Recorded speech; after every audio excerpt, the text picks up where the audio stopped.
Hello, chat room. All right. Good morning.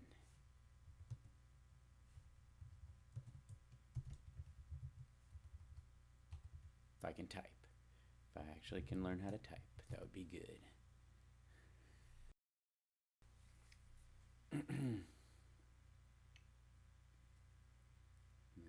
I have too much light bouncing off me in this, lower this light over here. I think it's a little bright.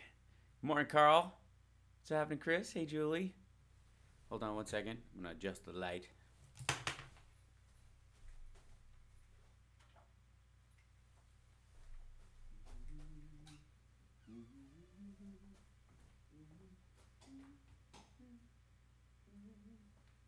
Maybe that'll work. I don't know. We'll see. Whoop. Ooh, I'm pissed today. By the way.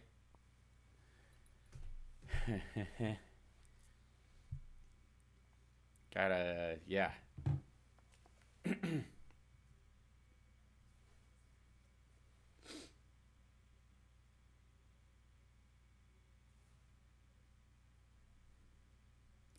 Like in some ways, I'm not even sure where to start on this one this morning.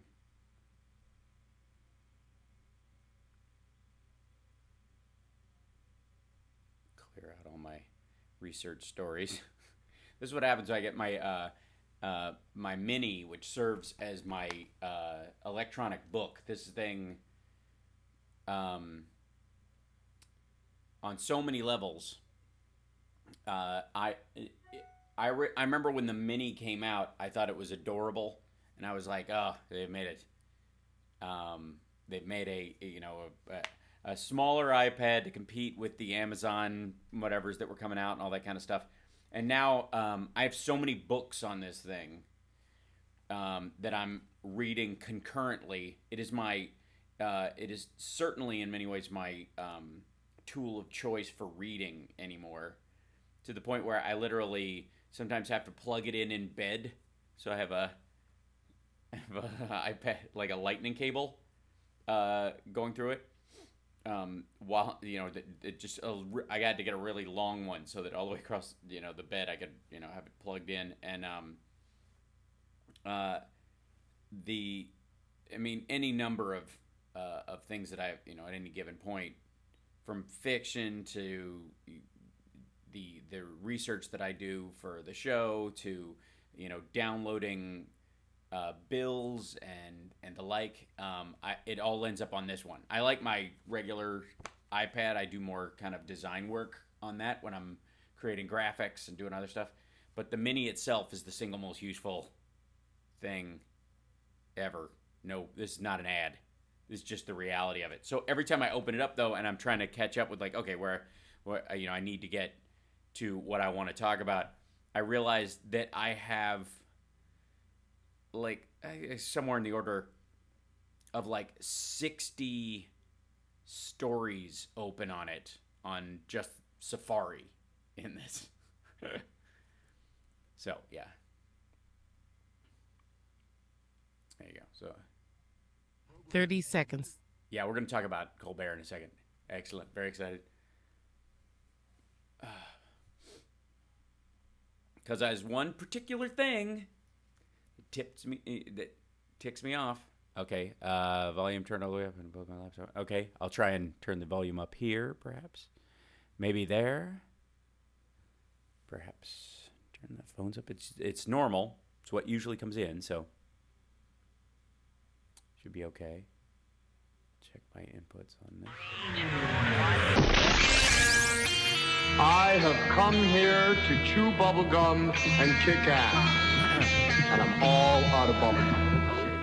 Things are going to start happening to me now. Live exclusively for WCPT AM and FM in Chicago and streaming worldwide at chicagosprogressivetalk.com. Standing up and speaking out, here's Hal Sparks. All right, you primitive screwheads, listen up. To do the vibes. Okay, gotta say, what a week we have had. What an insane, crazy week. And I have to say, almost more than the last 10 shows. I've been in an angry state leading up to this one. And is Lady B, is Johnny Million with us quite yet? He should be rolling in at any point. Hopefully, Not yet. weather appropriate, he will be with us at some point. But because I'm about to go on kind of a diatribe that includes a pile of information, and so apologies to the listener, and Johnny, if he tries to interject, he's welcome to at some point. Okay, first of all, a couple of things. The healthcare bill that the Republicans pushed through the House and finally got the Freedom Caucus on board, basically by telling moderates that, hey, we need a political win. All the stuff that the Freedom Caucus insists on will be stripped out by the Senate. They'll take the bullet for us by trying to hand it off to the states. That's the governors can opt out element of protecting people with pre-existing conditions. The idea that they've got a good sound stranglehold because of redistricting and how they manage votes and who the secretaries of states have been, the Chris Kobachs of the country, that are making sure that all the right people can vote as often and as easily and comfortably as they can, sort of first-class voting, and anybody who's poor has to crawl through mud, kind of like the has a Shawshank level of voting standard, long lines that that would take them hours off of work, in oftentimes jobs where they rely on tips, for example. So even if their boss gives them time off, it will guarantee that they won't be able to afford to go vote that day. Again, I'm calling for a national holiday for voting. If we are the pinnacle of freedom and democracy in the world, it should stand to reason that instead of, if we're going to have July 4th and treat it like a day of barbecuing, at the very least, our election day every 4 years for president, the biggest federal election that we have, never mind the fact that we vote every 2 years, don't get me started, another rant for another day, but at least every presidential election should be a national holiday. If not, by the way, every 2 years. I believe it should be. I think it should be a voting holiday every year. Call it America Day, whatever you want, but the actual election day happens on it. And the other 2 years, we just appreciate our democracy. How do you like that? I think it should be every year. There you go. That being said, I think we just solved it right here on the air. We're going to be talking a bit about the Trump White House and their collusion with Russia, and how the odds are now from an insider in the intelligence community that Trump will leave office, be it through impeachment, his own resignation, or through actions taken regarding the 25th Amendment, those kind of things, to remove him from office. The odds are now 2-1.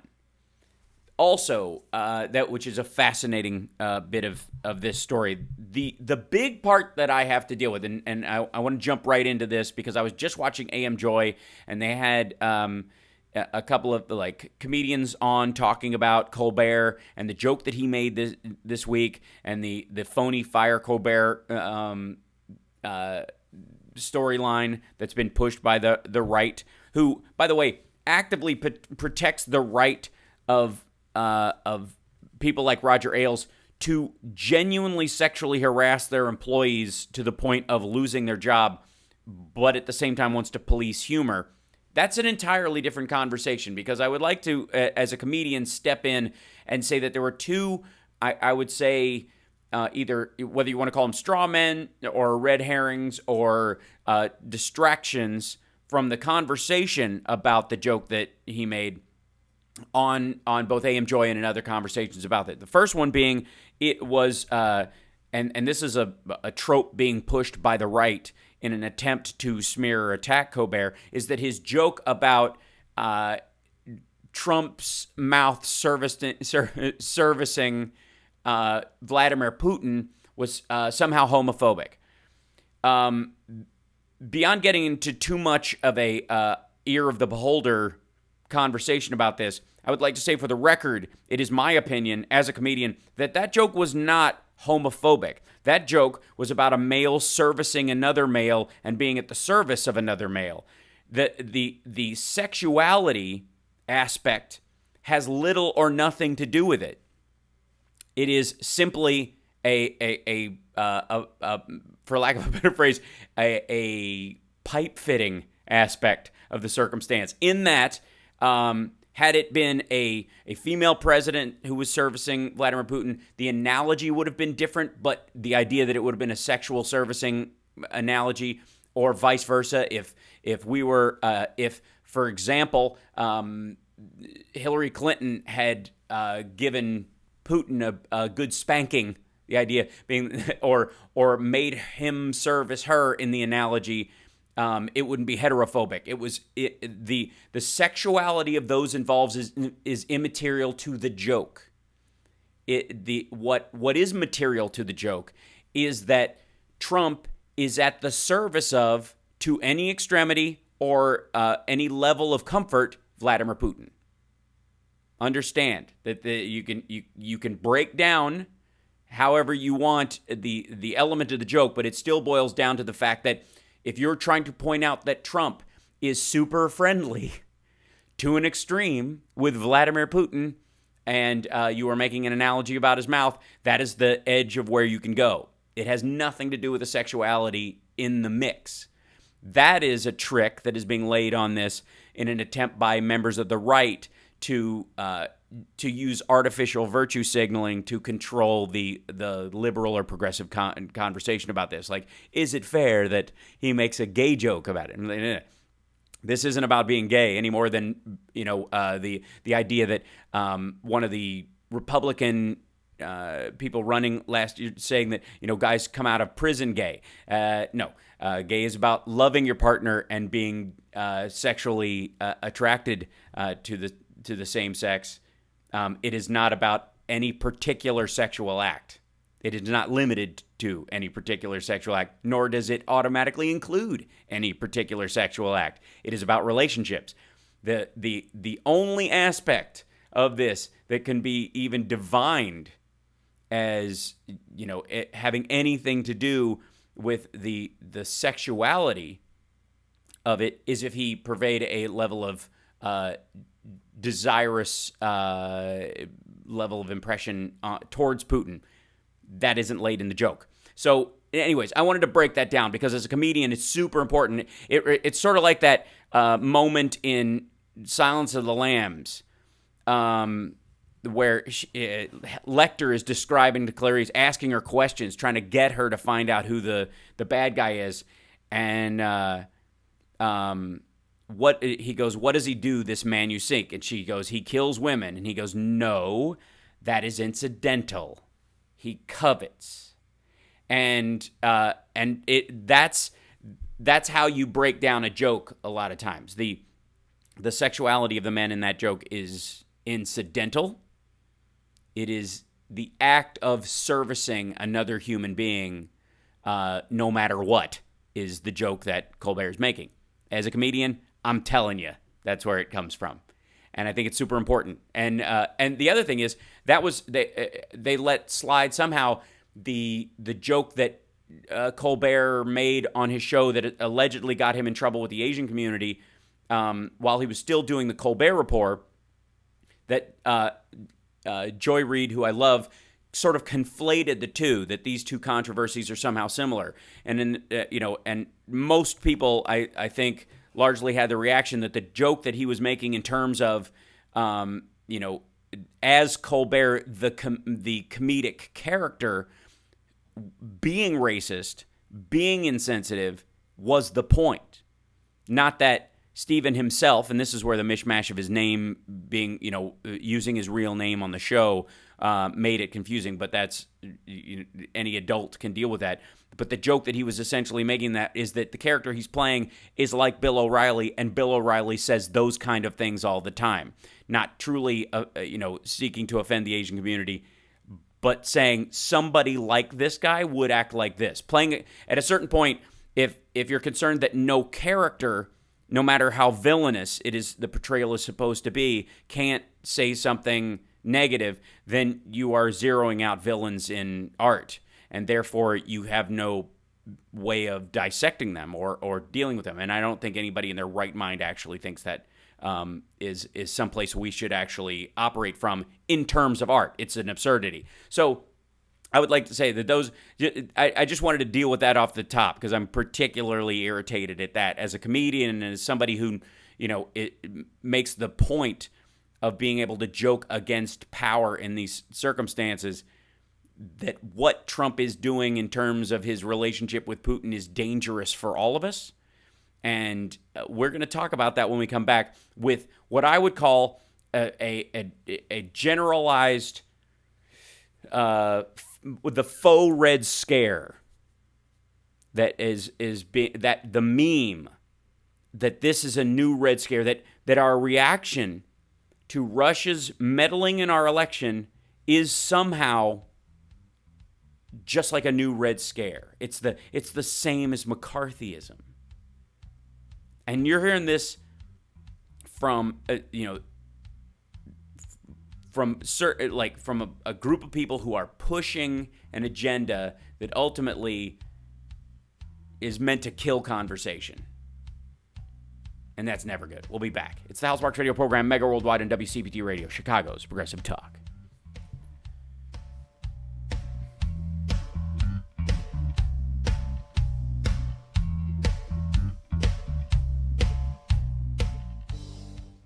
Yeah, we're going to talk about Macron in a second too. That's I'm tying these together.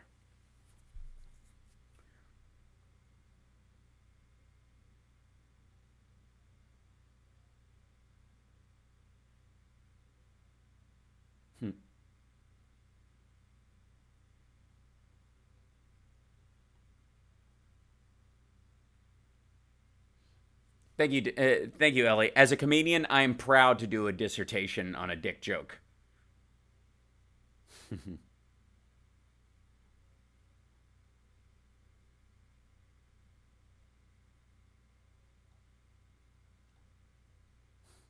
Thank you. I'm Charles. I'm glad you appreciate the pipe fitting reference.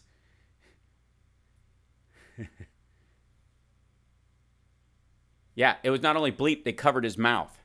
I mean, there's zero. Yeah. 1 second delay behind the audio. Let's see if. Yeah. 1 second delay behind the audio. Oh yeah, so it is. Hold on. That's very weird. Reload the page. See if that solves it. Because sometimes that's what does it.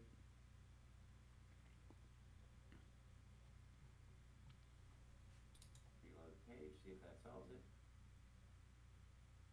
Because sometimes that's what does it. Oh.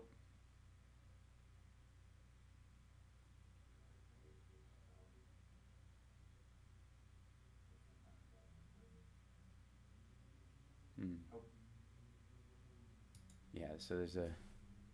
Sound is fine there? Okay, that's interesting. All right. Yeah, because I have that same issue that Carl does. 25 seconds. Johnny hasn't made it in yet. I'm about to message him. Okay. See where he's at.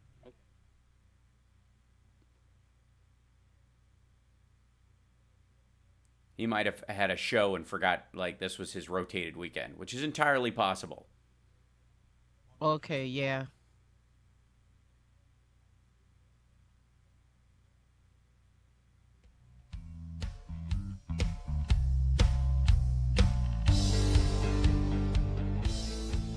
This is Tom Hartman, and you're listening to the Hal Sparks radio program, Mega Worldwide on Chicago's Progressive Talk, WCPT.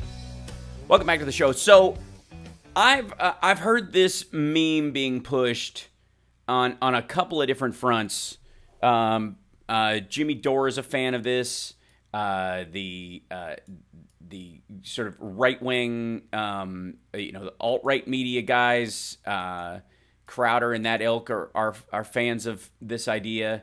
It gets bumped around that our reaction to the Trump collusion scandal, that the Flynn story and all those kind of things, they are all related to, they're a new Red Scare, that this is McCarthyism at its worst. This is, simply the anti-Russian hysteria has reached such a fever pitch that it is on par with the Red Scare. It is on par with it is completely out of proportion to reality, and that it shares some sort of intrinsic standards with the Red Scare, in that I suppose the idea that some people are losing their jobs over it, or there is some sort of blacklist going on. This idea that somehow if you're not on board with it, that somehow you're equal to the Julia and Ethel Rosenbergs of the world, or that you're suddenly Arthur Miller, in the that this in the 50s, where let me break down what my problem essentially with this argument is. First of all, let's start with the idea of what the Red Scare was in terms of, mild history lesson, in terms of, there were two of them. One after the Bolshevik Revolution, where the Tsars were, the family, the Romanovs were all killed, including, I think, their 8 or 10-year-old son. They were, murdered by the Bolshevik uprising, and this idea that, this eventually led to, Russia becoming, the USSR over the course of many years, and this was a backlash to the fact that the Tsars were basically creating an oligarchy, strictly just a stripping monarchy that was stealing from the country itself, and that once, Russia went to war with Germany in World War I, that so many Russians were killed. They were just wiped out because of any kind of genuine prep or caretaking by the Tsars of what it meant to go to war, that this kind of, idea of peasant cannon fodder got, millions of Russians killed, and the backlash from that, plus the fact that they were, that poverty was rampant, that they were strictly just kind of running away with the riches of the country. And then the Bolshevik uprising happened, and they were murdered, and the people themselves formed this, and this idea was that communism, as it took hold, started as an ideology moving across the rest of the world. There was a communist party formed in the United States over time. There was this this growing idea that communism might be a good solution to this, upstart, the depth of monarchy or the depth of theocracy, or this upstart democracy nonsense, which was way too hard to manage.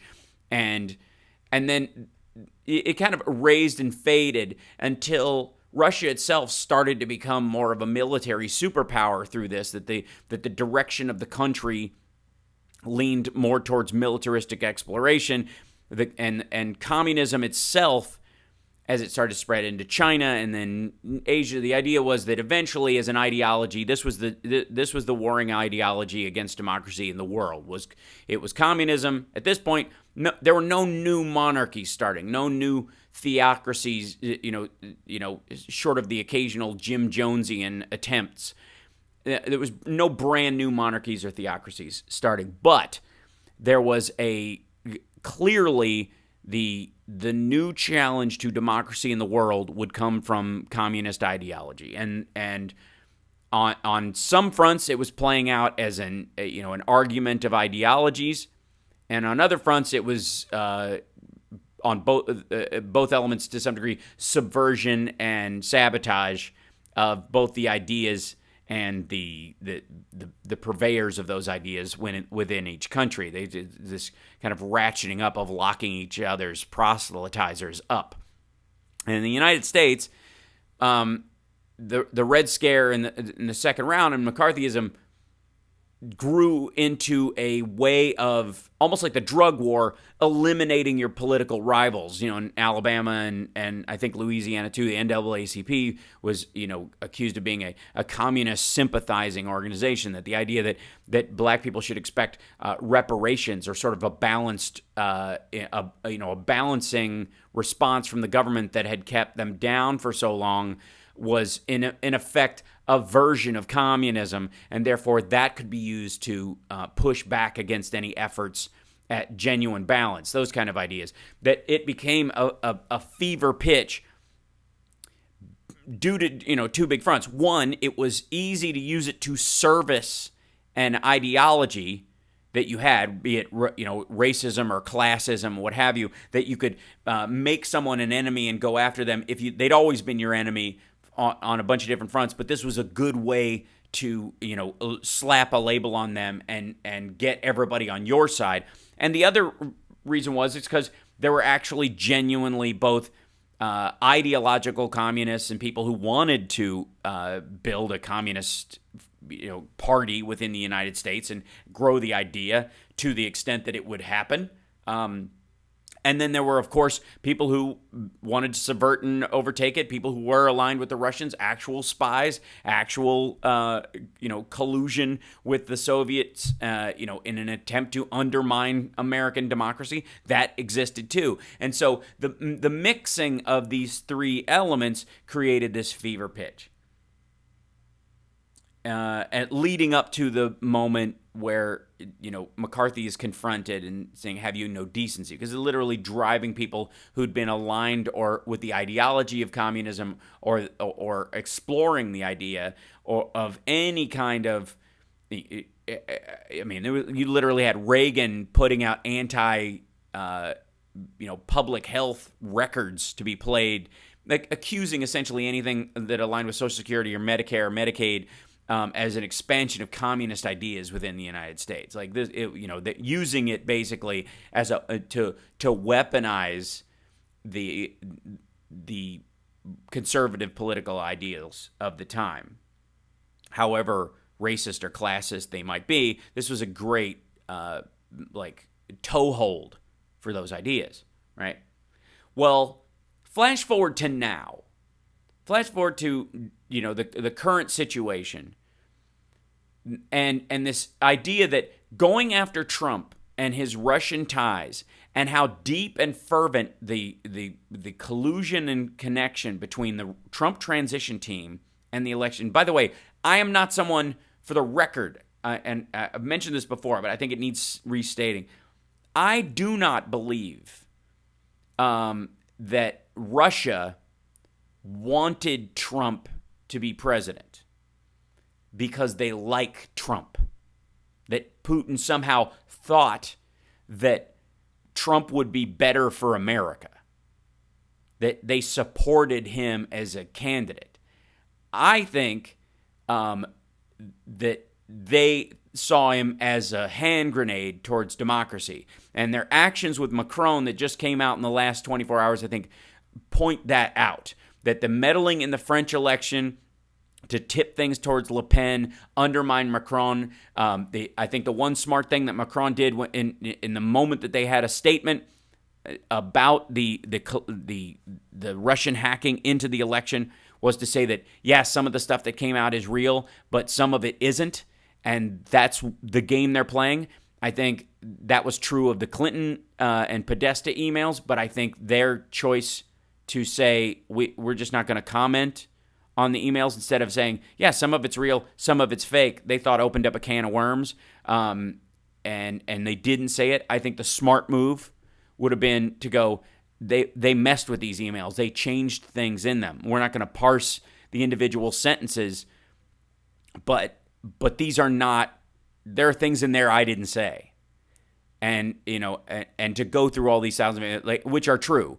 And I think that would have been a smart move. Macron, because of the lack of time, I think did a similar thing. We got to take a break. When we come back, I want to explain my kind of rage, I would say, about this assertion that somehow these equate. the both sides do it has now transmitted over to this is anything that mentions Russia or Russia's meddling with us is a red scare. We'll be back. It's the Hal Sparks radio program, Mega Worldwide on WCPT Radio, Chicago's Progressive Talk. Go to halsparks.tv and watch the live stream because that's fun. We'll be back.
Hi, Billy.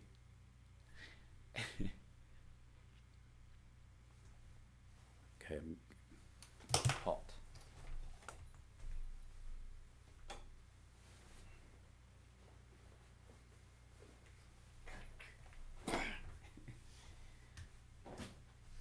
It's bloody warm in here, isn't it? It was cool this morning because it's all rainy here. Now I'm all getting all steamy. Johnny just messaged me. He said he's not coming in. He'll come in next week. Gotcha. Okay, cool.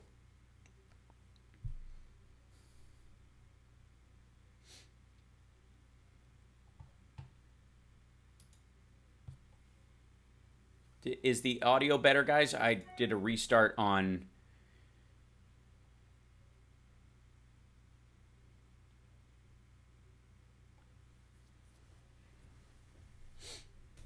Tom, that worry the response may lead us into a slide towards open war. That's the thing I've heard from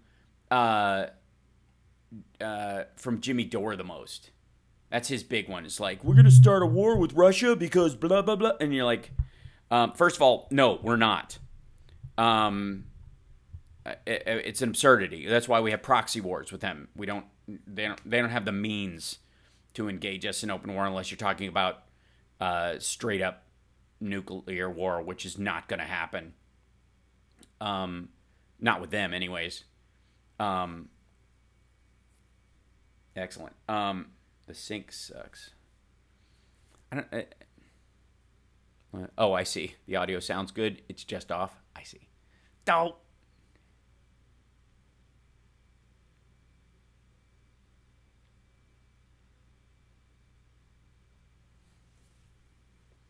All right, damn it. Because it seems to be going out the right way. Hold on. Give me 1 second.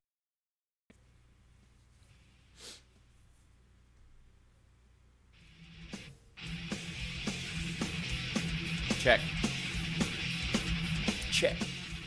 Now back to the Hal Sparks radio program, Mega Worldwide, 773-763-9278.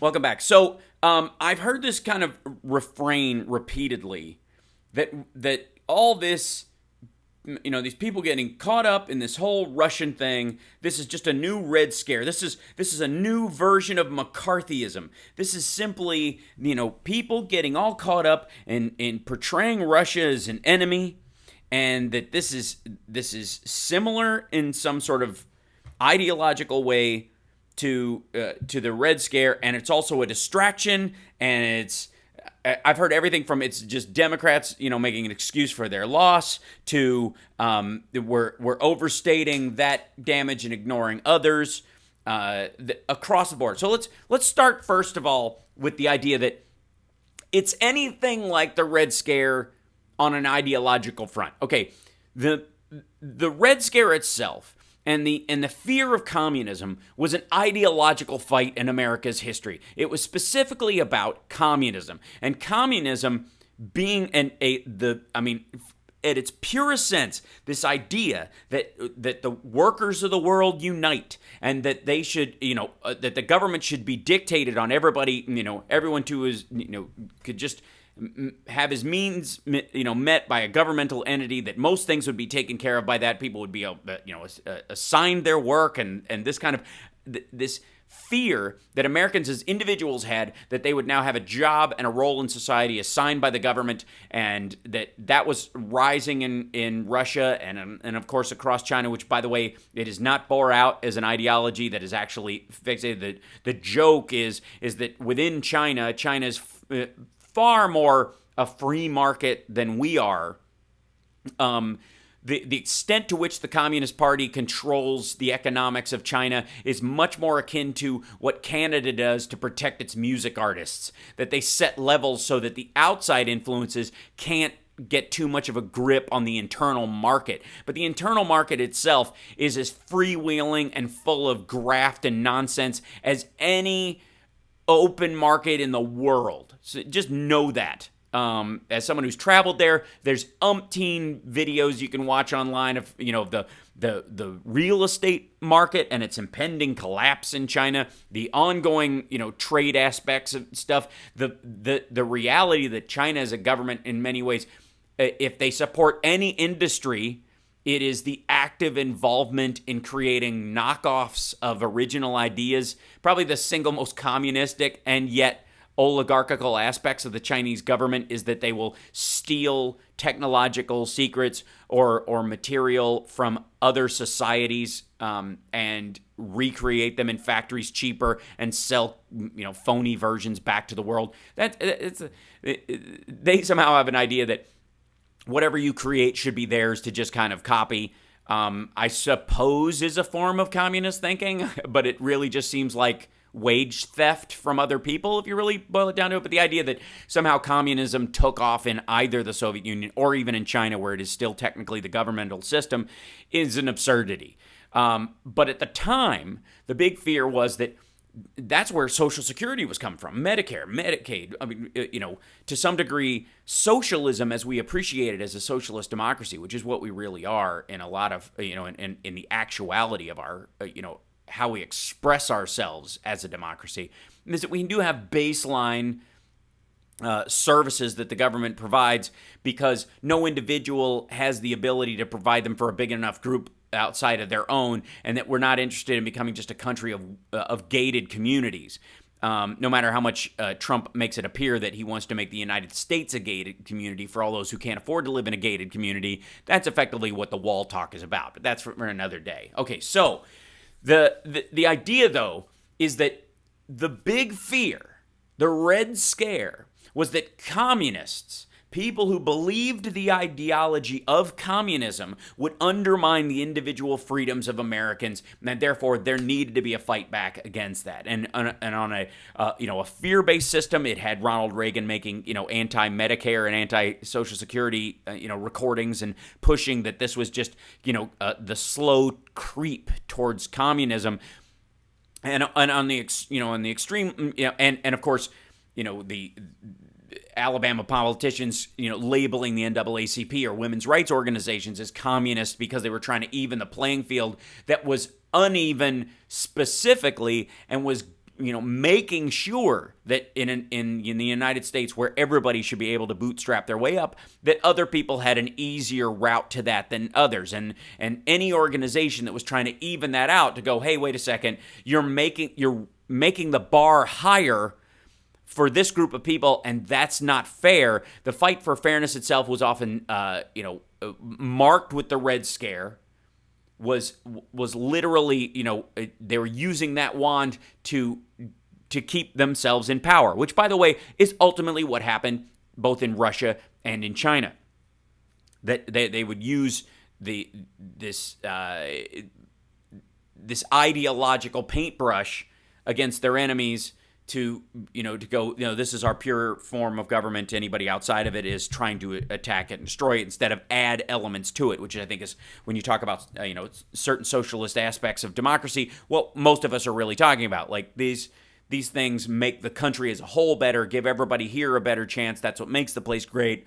You shouldn't have to die in poverty or on the street. You should have opportunity to regain your footing, especially if you come from a community that was traditionally held back. So again, the Red Scare, using that as a weapon to both fight the genuine threat of encroaching foreign interests in the United States, that eventually this would, through communist infiltration, the Russian government would seek over time to infiltrate the U.S. government and thereby, through a soft-pedaled coup, eventually take over the country, a genuine concern and a genuine plan by Russia at the time, and mixing that with how do you use that genuine threat to paint your political enemies and go after them and use them for racism, anti-Semitism, and anti-woman attacks. So that's the Red Scare. Right now,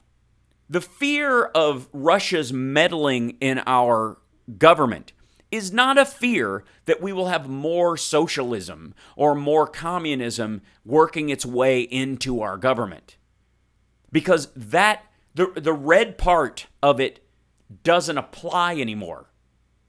There is no element of the Russian government that resembles in any way the socialist or workers' rights aspects of the government that was making groundswell at the time during the Red Scare. None, zero. As a matter of fact, if anything, the people who were socialist sympathizers of the Communist Party, or communists themselves who believed in a baseline workers' protection or those kind of things, these people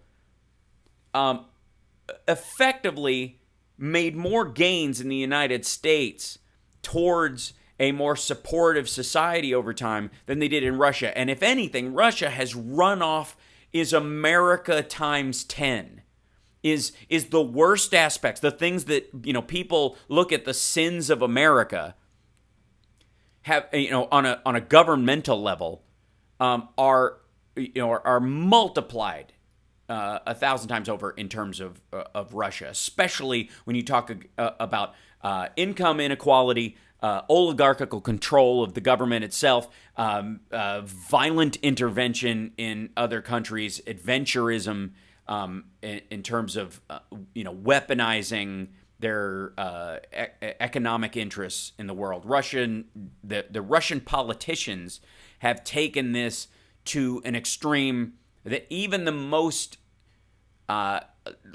industry-friendly American politicians would be shocked to watch, and often are.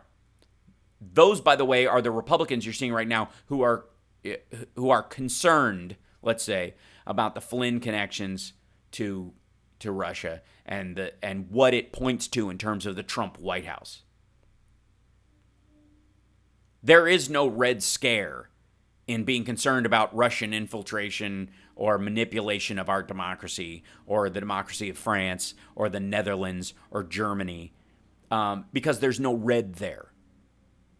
There is no communist or socialist ideology that supports the rights of workers, or will ultimately end up in a $15 minimum wage, or will slow down imperialist moves by any other government in the world. There isn't one. Russia, as it stands right now, and by the way, full disclosure, I have Russian fans, both above the line, meaning out in the open, who are fans of all kinds of pop culture-ish kind of stuff I've done, and there also is a huge underground following of Queer as Folk, because the LGBT community in Russia is constantly under pressure and in danger of people being outed. And is, with the rise of what they've been talking about in Chechnya, it is a dangerous time for them. So I, as an individual, have zero problem with the Russian people. In the same way that I didn't stop becoming an American because George W. Bush was president and was insisting we go into Iraq and Afghanistan. I didn't blame all of the American people for that. And I try not to paint with a broad brush in those terms. So be abundantly clear that I see the Russian people as victims in this. But this idea that well, we got to take a break. When we come back, I want to talk a little bit more about that, and then I want to explain to you why taking this threat seriously is a protection of the idea that individuals should be in control of their government, that democracy itself is worth preserving in the face of this oligarchical overreach by effectively what is a Russian corporatocracy trying to destroy democracy as we know it so that they don't have to get reelected. We'll be back. It's the Hal Sparks radio program, Mega Worldwide on WCPT. Go to halsparks.tv. I'm right there. Hi. How are you? We'll be back.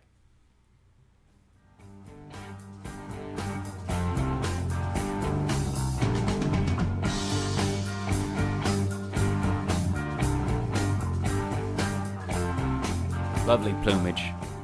The Norwegian blue prefers kipping on its back.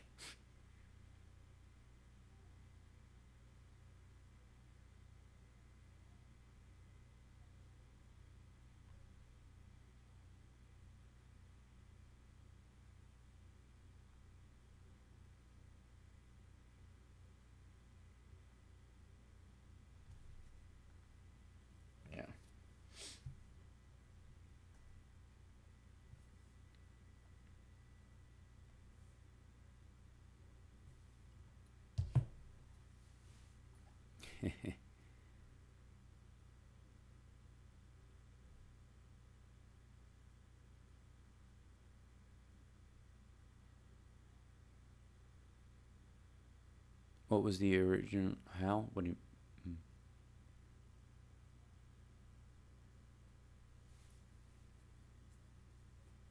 Yeah, that wasn't a cover. That was that was Smoke on the Water. I'm pretty sure.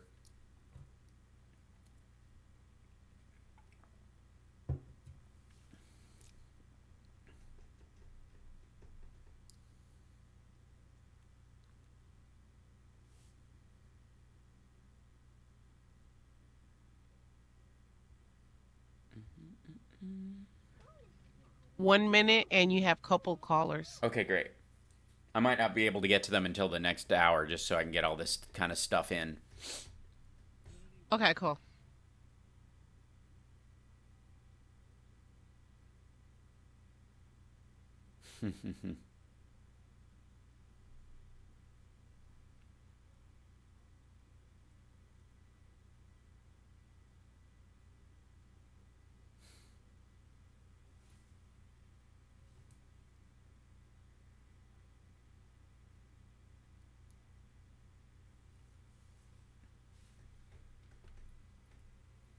It's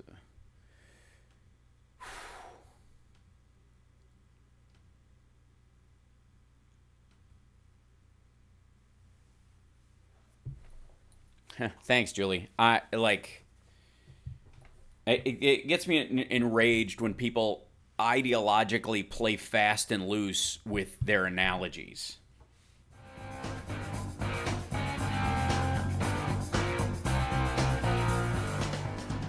I'm Dick Kay from Back on the Beat, and here is the Mega Worldwide Radio program with Hal Sparks. That's right. Thank you, Dick Kay. By the way, he's on after us. Stick around after the next hour. Yeah, how do I do the math on that? To listen to Dick Kay. For the record, let's be abundantly clear. Okay, so what I'm saying is that calling the people's reaction to Russia's meddling in our elections and in France's and the Netherlands and Germany and every other democracy in the world through bots and online meddling, and lest we forget that we get caught up in the more sort of extreme aspects of the social media story of it, because that's what we have most of our involvement with. As much as that's very shiny, the reality is they're also grabbing voter rolls and the addresses and personal details of people who vote for parties off of both DNC's, Macron's political parties' sites, and I don't trust them to be good shepherds of that information, nor should you. So the idea that somehow we should be okay with them stealing voter information off the DNC's website or their servers, like they're just going to hold it, or it's just ancillary information that they just kind of it was like a smash and grab in a jewelry store. They don't really care about they're just there for the diamonds. The other stuff just gets scooped into the bag is an absurdity. Because in the long term, what better service can you make to your own political aims in a country but to undermine the security and circumstance of these voters, be it make them have to deal with personal hacks or attacks on their credit or those kind of things leading up to an election, so that you scatter their ability to respond, or you lower voter turnout, because the more if you do any kind of study, you get close to an election cycle, people who are dealing with personal emergencies tend not to vote. So if you can depress the vote on one particular side by 2-3% using that tactic, by a month or two before handing it over or trading it to or selling it in exchange for other control or the ability to use certain technological advancements at the time, you sell that to a third party who are identity thieves. That matters. That is a tool you can use later. And so the fact that they would grab this information through that source isn't just accidental or incidental. So it's really important, I think, to recognize the genuine threat of this kind of behavior. Okay. And the other thing is that this infantile view that concern about Russia's attack on democracy is somehow a Red Scare, and this total lack of historical awareness that either people don't care or they think it's a good analogy in the loosest sense because it's the Russians and because we're concerned with a threat that they pose, versus it automatically paints this genuine concern of Russian oligarchs and Vladimir Putin, a former FSB member, attacking democracies all over the world is somehow the same as Bernie Sanders' socialism or communist idea that workers deserve a fair shake, or some sort of baseline Marxism that, while you might not be all in, at least should point us in the direction of a $15 minimum wage. These are wholly separate ideologies. As a matter of fact, I would argue that they are completely conflictory. And that if anything, Putin's involvement and the people who support his involvement in our democracy and every other democracy are not the workers of the world unite crowd that used to run Russia by any stretch, and are if they had their way, pushing the entire country and all Western democracies and the EU away from workers' rights towards a more oligarchical system. And one need only look at Trump and his, bringing his family in like some sort of low-rent czarinas to run the government and base that running on protecting their financial interests throughout the entire world. Hardly, no matter how much they ran on somehow being the heroes of the white working class, zero genuine activity to protect working class of any color. If anything, built especially to exploit that crowd for their own damage in the exact same way that what started as the Bolshevik Revolution against the Tsars eventually bore out to the Communist Party running it effectively like a monarchy. And effectively the way the Chinese government runs its country like a loose theocracy. Not a reflection on the individuals in that country, people born into that country, any more than it was, the youngest Romanov's child at 10 years old's fault that his father, was involved in stealing the wealth and worth of an entire country to the point where the people rose up and slaughtered them and murdered a 10-year-old in the process, because you can't make an omelet without breaking some eggs, I suppose. But understand that Putin's government has way more in common with the Tsars than any period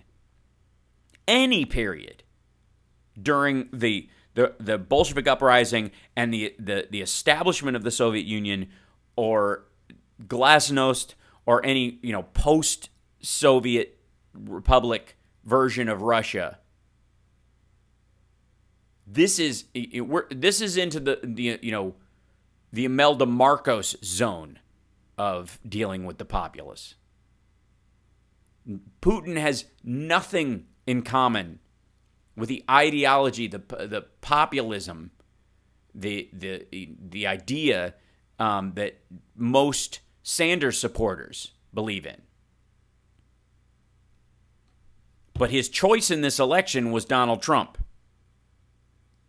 And I believe it for two reasons. One, I think he saw him as someone who would throw a monkey wrench in America's political system and continue the divide. And I also think that he felt he could control Trump more over time because he has information on him through blackmail, through collusion, through relationships that they established over the years, and that they guaranteed people involved in his transition, in his campaign, and now in his administration, share with them in terms of a huge wealth inequality that is the goal of the Putin regime and his ilk, is the personal goal of Trump and his family and the people who surround him, the Bannons of the world, that believe that wealth inequality is natural, that the majority of people deserve whatever they have coming, this sort of P.T. Barnum idea of view of humanity, that humans are to be taken advantage of, and then any chance they have to get ahead or gain control of their life must be undermined lest they actually gain some ground and cut into your action. We'll be back. It's the House Sparks Radio program, Mega Worldwide. Taking your calls right after this, 773-763-9278.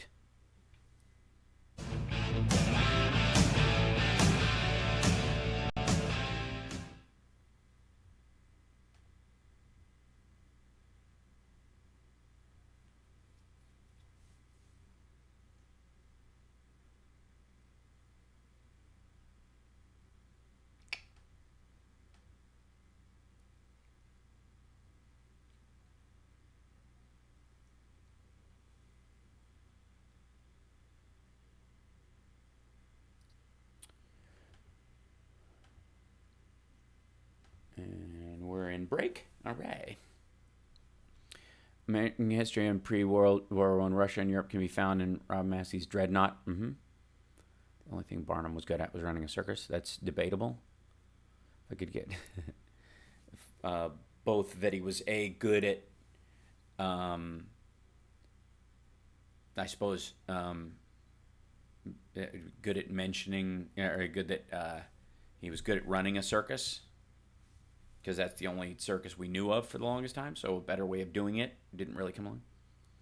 Are the Freemasons a liberal group? Well, you don't discuss politics in the lodge, and anyone of any political or religious belief system is allowed in. So I guess, yeah, there's certainly not fundamentalists. I think whether people view themselves as liberal or not, to be involved in the Freemasons, you have to be okay talking to people of a different stripe, and that's in and of itself, I think, a more liberal idea, sure. And since they were the ones behind public education in this country and in others, I think there's absolutely no, Julie, we don't discuss religion. I mean, there's an idea, not the specifics of there. There's kind of generic terms about it, but nobody talks about doctrine.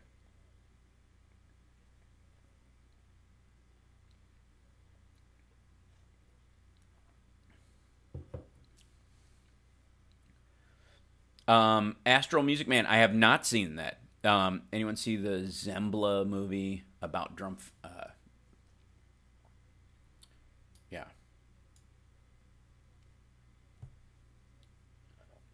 Mm-hmm.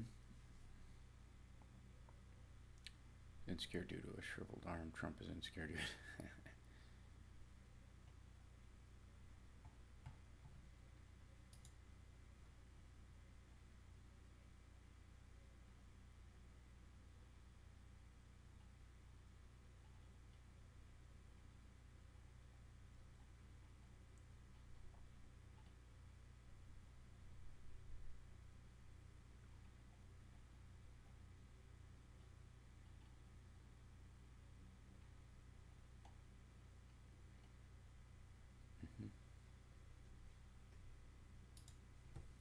Jordan Nichols, so tragic.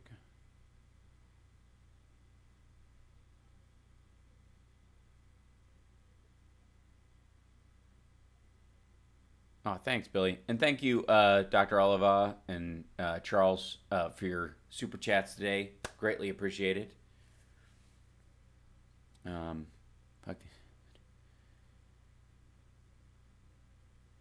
Yeah, my big problem with Ghost in the Shell was essentially them playing up one repeat storyline that happens all the time in American movies, which is just this: no one can be trusted. They created you to be a monster kind of idea. So, thank you, Billy. Appreciate it.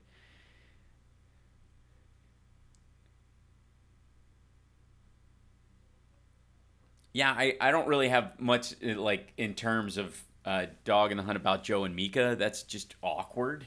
It's weird. I don't quite. American Gods is excellent so far.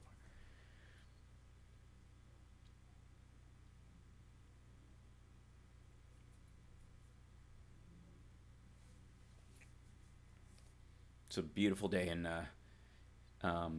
Chinatown, by the way. It's all damp.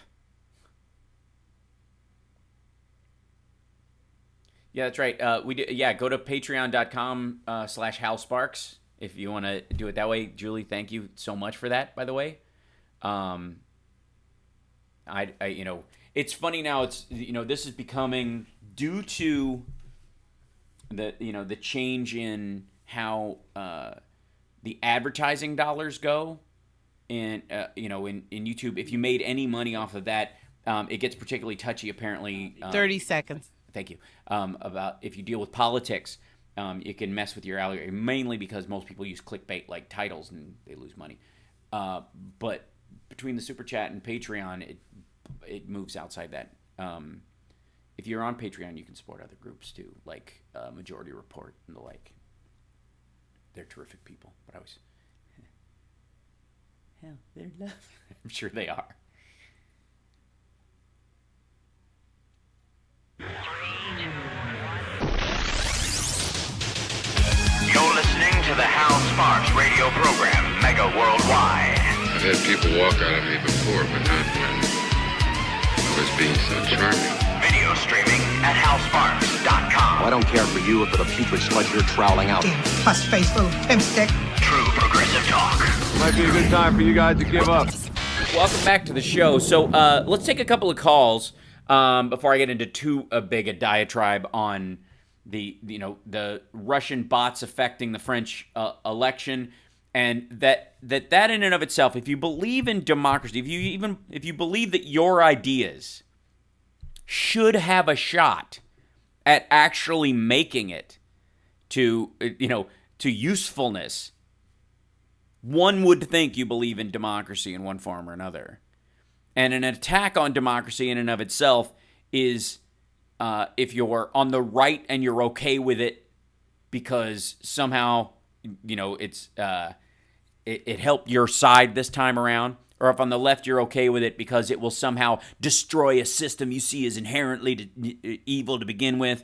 You have to understand, and I don't think this applies to most people, even people who ideologically find themselves on either side of the spectrum. But the extremes at both ends seem to be completely comfortable with Russian intervention or destruction, from the Jimmy Dores and the Susan Sarandons to the members of the Russian Senate and the Russian-friendly senators and Congress people who either want to look the other way or ignore it as a genuine threat.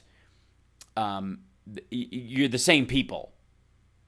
You believe that you can't make an omelet without breaking some eggs, even if those eggs are people who are going to die or lose health care or lose control of their rights, because we all need to be taught a lesson in how fast democracy should move towards your way of thinking. If you're willing to make that sacrifice, I got to say, on a personal level, I got no time for you. Because there's an inherent cruelty in that. But okay, I'm going to get off on another thing. We should take calls. Who do we have first, Lady B? We have Steve from the Gold Coast. Excellent. Talk about getting off on a tear. Steve from the Gold Coast, welcome. Thank you. And I wanted to elaborate on what you've been talking about, because it's important for people to understand what we are talking about. Right. Yeah. The accusation here is, and by the way, after the election, it is the contention under the Obama administration, 17 different intelligence agencies concur that the Russians were involved in a concerted effort to interfere with our election process. And not a single one of those intelligence agencies has come forward to retract that claim. None. Mm-hmm. So there are it's gotten worse, if anything. All of them have found it's gone deeper. Exactly. And when people like Comey were asked this past week what's going on, well, I'm not going to go there in terms of that issue. Meaning that if there were nothing to talk about, he'd make that clear. And when there is something going on, when there is an investigation, that's when you decline to comment. Now, for those people who don't understand, the accusation is as follows: that one, that the Russians used and manipulated WikiLeaks and other sources to negatively impact the Democratic Party in terms of its run for the White House, not the Republican Party. Now, unless you somehow believe that magically they were able to hack only the Democrats and the Republicans, they were all talking about attending their children's birthday parties and walking their dogs on a Saturday afternoon. That there was nothing in the Republican email that was worthy of hacking or that was worthy of release, or that they're not just keeping it till a later date when it is more useful for their purposes, which I think is really closer to reality. Right. But go ahead. Well, I mean, we could agree perhaps there, but the reality is that with the perception about Hillary Clinton in terms of her being a real threat, because Hillary Clinton, whatever else you want to say about her, she understood the complexities of geopolitics and what was going on in terms of Russia. And the internal politics of Russia at the time is that, the energy prices were tanking. Oil had seen a significant decline. Russia's economy is crawling along while many other countries are speeding along at light speed, and simply Russia is no longer very relevant in the world in terms of an economic power. And what do you do when you have this kind of unrest that stems from nor will they be, by the way. Real quick, the idea that somehow nobody's going to buy when's the last time you heard of somebody going, I really want a Russian car? That's just a material, mechanical level of something. Besides a Russian who even wishes they had other European models, there's obviously, if you watch any of the dash cam videos, most of them are German model vehicles in that country to start with. Secondly, nobody, because of how Putin is and how his regime runs things, is going to buy a Russian cell phone or use any technology that comes out of Russia, because every a fear that people have of what the CIA might be able to do to an Apple computer or an IBM one or a Dell one, no matter what they believe about that, they certainly know that if Russia put out that stuff, it would inherently have botware in it that would control it if they ever wanted it. They just wouldn't bother to do it unless they could. So they don't have another outlet. What I'm saying is there's no economy coming out of there except them mining whatever resources they have and selling them on the open market. There is no ideological growth within that country except maybe the space station, and even then it's more of a co-joining effort. There's more originality coming out of the Chinese science program, the space program, than there is out of the Russian one these days. Anyways, go ahead. And so of course, there were the sanctions that were imposed vis-a-vis the leadership of the United States under people like Hillary Clinton, who the Russians feared would, again, continue this. Now, so couple that with the decline in their economy and those sanctions, which, of course, the Russians, in order to have lifted, would have to concede some points. And, of course, that's a political loss for Putin. So how do you get around that? Well, you advocate for the election of a man who would offer to lift those sanctions. And keep in mind, what do we know already? We know the conversations between persons who are part of the Trump campaign and leadership, and their willingness to express to the Russians that we would be willing to lift those sanctions. Don't worry about them; they'll be gone. When the Russians won't have to concede anything in Ukraine or anywhere else. So, and now we get to the part of how this happens. Well, you do the WikiLeaks dump. Now, how does that happen? It's 29 minutes after the Access Hollywood tape breaks. I mean, that doesn't happen because some guy in his basement, decides that he wants to do this. That has to be a large-scale effort on the part of a body that's able to do this. Secondly, you've already referred to these people who are these bots. You can create systems whereby you create fake human beings that are operating online, and they create fake news, and they dump that fake news into social media sites and hope that they get traction, which is exactly what happened during the last election campaign. The number of stories about Hillary Clinton's involvement in all kinds of ridiculous and absurd stories, from Pizzagate on, permeated the internet, and the number of people who believe this nonsense is incredible. And that's the alt-right, and these are the people who decided, you know what?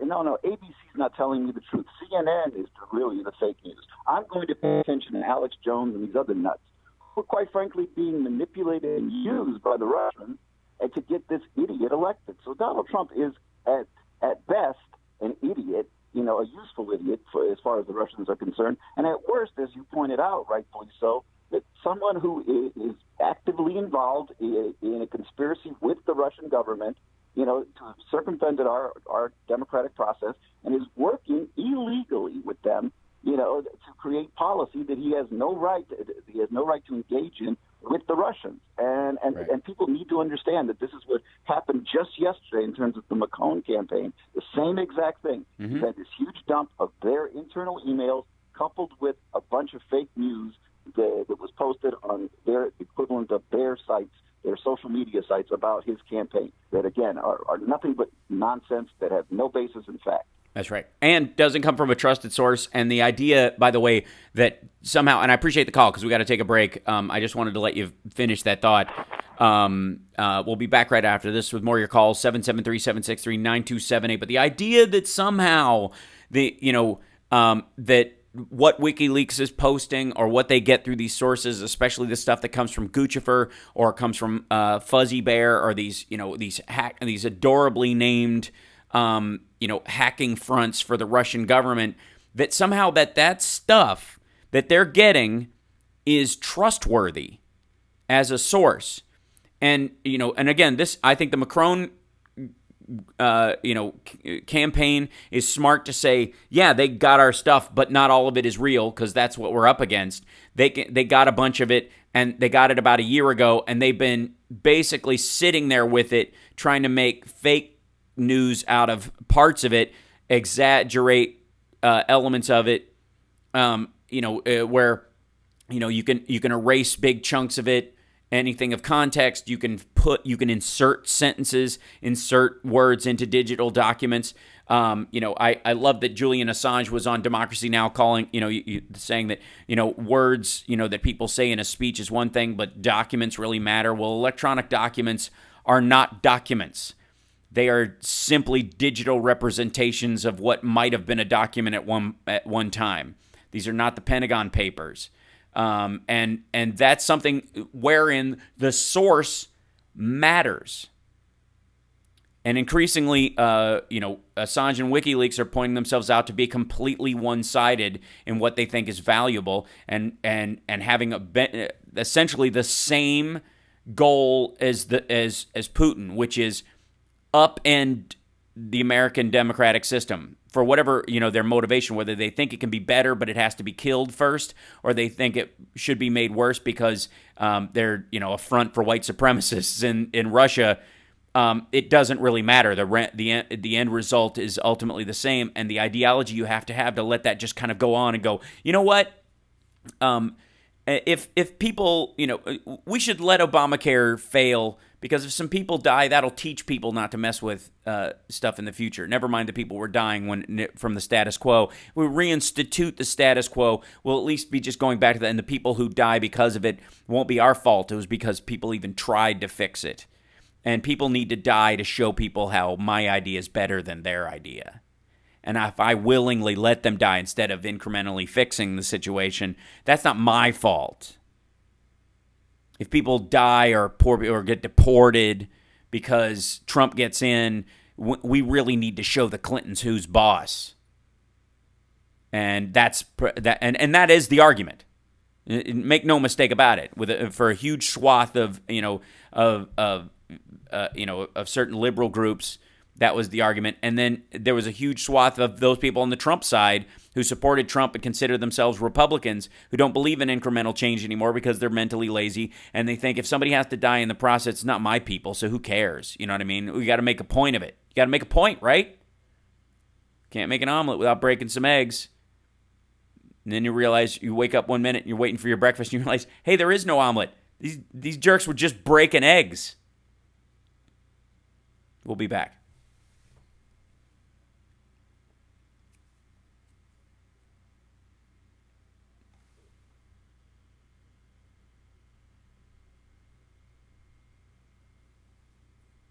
Did I lose you, Lady B? There you are. Did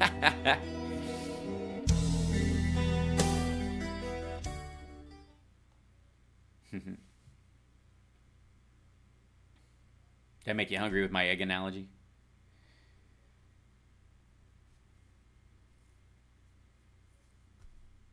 Yeah, I saw I saw Bill Maher's piece last night, and it was almost as good as when I said it 6 months ago. But it was necessary. And, the crowd that thinks it's a price worth paying to let Trump be president, simply to, make a point of what they think the Democratic establishment was, is cruel and insane and self-centered and stupid and violent, and to use a word that often gets bandied about by that ilk, privileged.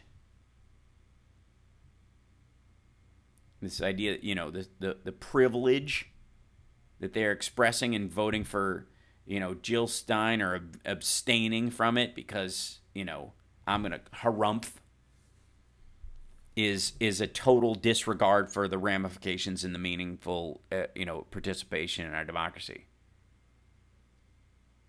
Yeah.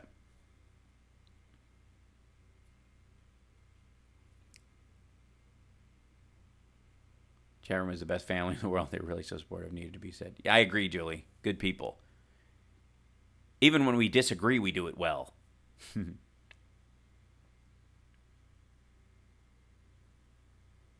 Mm-hmm.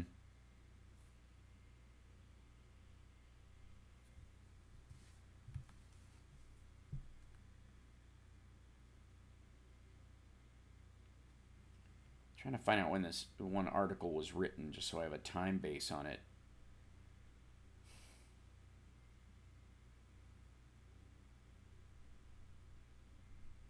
20 seconds. Okay, thanks.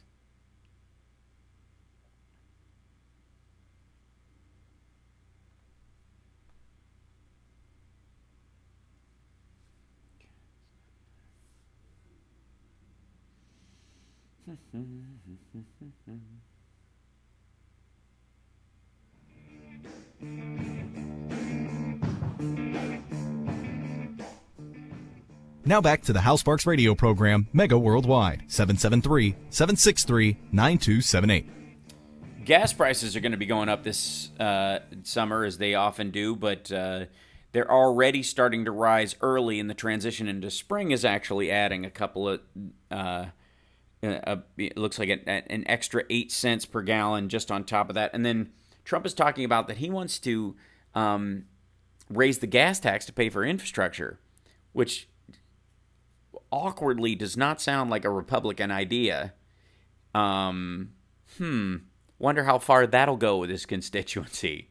That being said, do you think summer gas prices are going to have an effect on people's favorable view of the Trump, what's left of their favorable view of the Trump presidency? We'll see. Let's take another call, 773-763-9278. We have Chuck. Excellent. We're lucky to have Chuck. Hey, Chuck, welcome. Are you there? There he is. Hey, is this Hal? Yeah, it is. Go ahead. Oh! I didn't know I was on already. That's you great. are indeed. I wanted to make a fantastic. I wanted to make a comment about your earlier discussion contrasting Marxism, communist socialism, from democratic socialism, a la Bernie Sanders style. And because I know I sort of have to cut to the chase here, I want to break it down to a concept that's fairly well known in political thought. It's the concept of negative and positive liberty. Two different reasons why government exists, right. That are both in the liberal tradition. Negative liberty is a form of liberty in which government exists to protect essentially your person and your property. And it was thought up at the time that it was came into play in early modernity, 17th century John Locke style time, because the rising group of mercantilists, merchants, early capitalists, saw it was in their advantage to have that against government. At the same time, there was a classical Republican spirit developing that saw the purpose of government to provide them with certain necessities within the common good and within the enablement of freedom.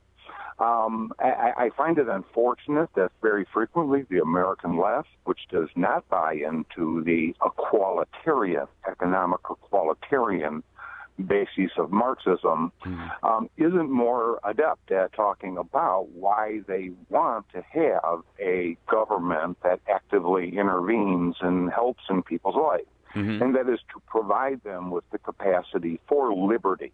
Right. And I believe that discourse is more palatable, and I think it's exactly what you were hinting at when you were contrasting Bernie Sanders-style American democratic socialism with Marxist communist socialism. Yeah, and I think in a lot of ways the languaging around the Red Scare lays an unfortunate mist of the philosophy of democratic socialism or positive liberty, through government action that you're kind of talking about, on top of Russia in its current state, which is simply an it is a corporatocracy of uber rich maniacs who don't mind killing people who will infringe upon their material wealth. Which is really what it did. Like the idea that Putin kills his political rivals is kind of a childish view of what's going on, because these aren't political rivals. These are material rivals. These are people who will eat into his wealth. He's not having an argument philosophically that these are people who are going to undermine how Russia's democracy works in a should sense. He just doesn't want to have to run for office anymore. He wants to transition away from a cyclical democracy where leaders are picked and find himself in a position much more akin to the Saddam Husseins of the world, where they can just hold on to power for a very long time. But it is never about the individual freedoms of the people involved. That is not the argument. And so that and I think you're absolutely right that the articulation of the value of a government, anybody who wants a government small enough that they can drown it in a bathtub, as Grover Nordquist said, doesn't want a government big enough to deal with hurricanes or Russian bots interfering with our democracy. Ultimately, that a large country with a large financial base and a large individuality and personal freedom ideology needs a government big enough to protect it from people who don't want that to happen. Is intrinsically the argument for the American system and democracy in and of itself. And certainly within we have no problem with what would be the governmental protections against a violent onslaught by an outside force, meaning that we have no problem with the sociology of a standing army. That paying people to be in constant guard against a violent enemy, whether it's coming or not, is a form of what you're talking about, the sort of positive freedom in that regard, is that it protects your ability to experience that freedom, that you don't have to worry about somebody from the outside acting on you physically. There seems to be a complete blind spot in a lot of people in describing that the value of having that, which is inarguable on some fronts, although overplayed, I think, in how we fund our defense. It is far overblown to the genuine threat that is currently available or on the horizon, and oftentimes not even fighting the right fight, that we are building fighter jets at as fast a clip as we've ever built them, but not growing our response to bots and electronic hacking and corporate espionage that's being done by the Chinese government and the Russian government in an attempt to undermine the financial stability of the United States, because they see that as the greatest way to weaponize information. Never mind that fact. But the idea that at some point you have to recognize that statistically your chances of being killed by a terrorist or being killed by a soldier with a weapon from another country or another ideology is minuscule compared to you dying from some sort of environmental toxicity, poison in your food, in terms of genuine food poisoning, or something that in the water that can make you ill, or the toxicity from coal sleuth coming off coming downstream from West Virginia into eastern Kentucky and giving your family and generations forward cancer. You have a much higher chance of being acted upon by that kind of an external actor that can kill you and kill your children and make them live with a disability their entire life than you ever have of terrorism. And yet we don't view having an army as socialism in any way. It is an act of capitalist protection almost. But we don't look that way towards doctors fighting off the enemy that everyone has: illness and toxicity. So I think a lot of liberals would, in providing for the general welfare, we kind of view that as where healthcare lies. And I would argue it belongs in the common defense. Because anybody who's been attacked by illness or injury, it is much more akin for a lot of those people to violent survival and war wounds. That's why we often call people who've lived through cancer survivors. That's part of the common defense as far as I'm concerned. Healthcare is not part of the general welfare. That's ease of life. Common defense. You're being attacked. And I think if we were better at articulating that, since you're about as responsible for the cancer that happens to your body most times, unless it's, I suppose, lifestyle, and that's the argument you often hear, as you are a wildfire burning your house down at most. That it's a conversation I think we need to be better at having, and it was a great point to be brought up. We'll be back right after this. More of your calls, 773-763-9278.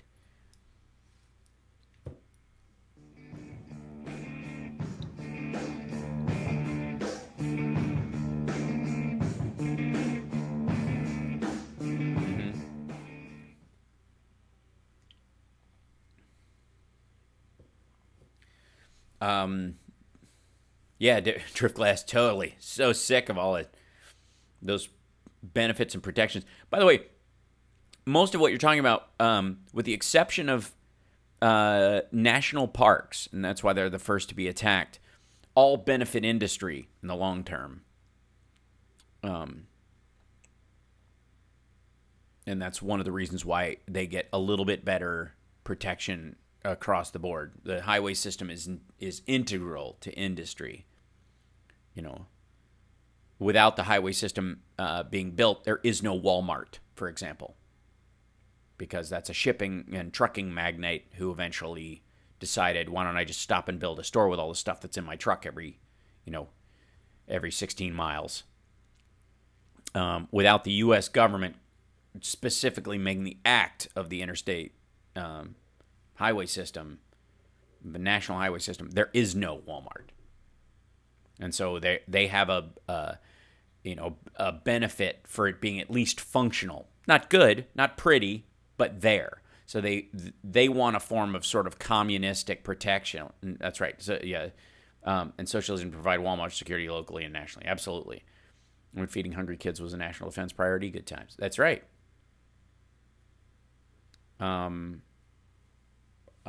If the whole point of a national defense is I don't want to be shot, murdered, or controlled by an external force from another country, why is that different from having to live your life with an illness that we could cure or heal you from, or keep you from getting attacked by it in the first place?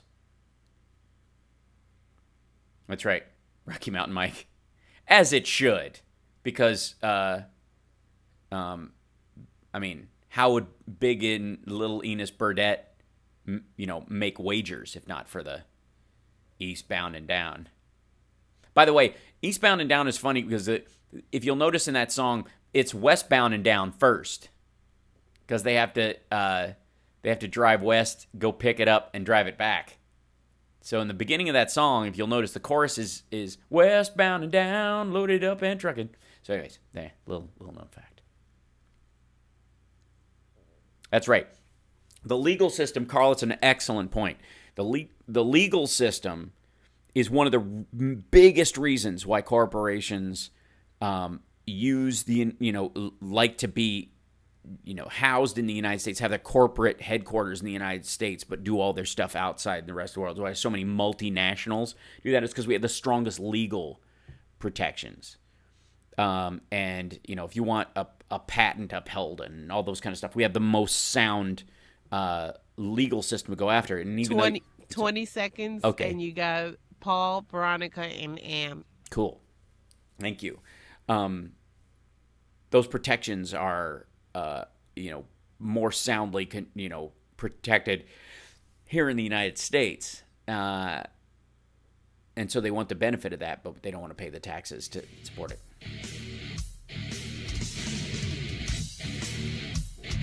Now back to the Hal Sparks radio program, Mega Worldwide, 773-763-9278. We're having a good discussion in the chat room at halsparks.tv, at the YouTube channel, which is, of course, youtube.com/C, I say for channel, /Hal Sparks channel /live. it's easier to just go to howsparks.tv. It should open up just fine for you. But we're talking about how the fact that all these corporations that, and these bootstrappers, this goes back to the Obama, you didn't build that thing that they held against him. Remember that whole nonsense? They're like, we built this, I built this. The point he was making is you didn't build the road leading up to you. Taxpayers paid for that. You didn't build the street lights and make sure cars don't crash on their way. All those elements, clearly you didn't pay for. It's a group effort. That's why you're in the United States. The American public provides a baseline for freedom for people to get ahead. And it isn't that, Obama was being dismissive of business, and the entrepreneurial activity of individuals. It's that those individuals who snapped at his idea about that are being completely dismissive of the benefits that come from you living in the United States of America. That they're effectively,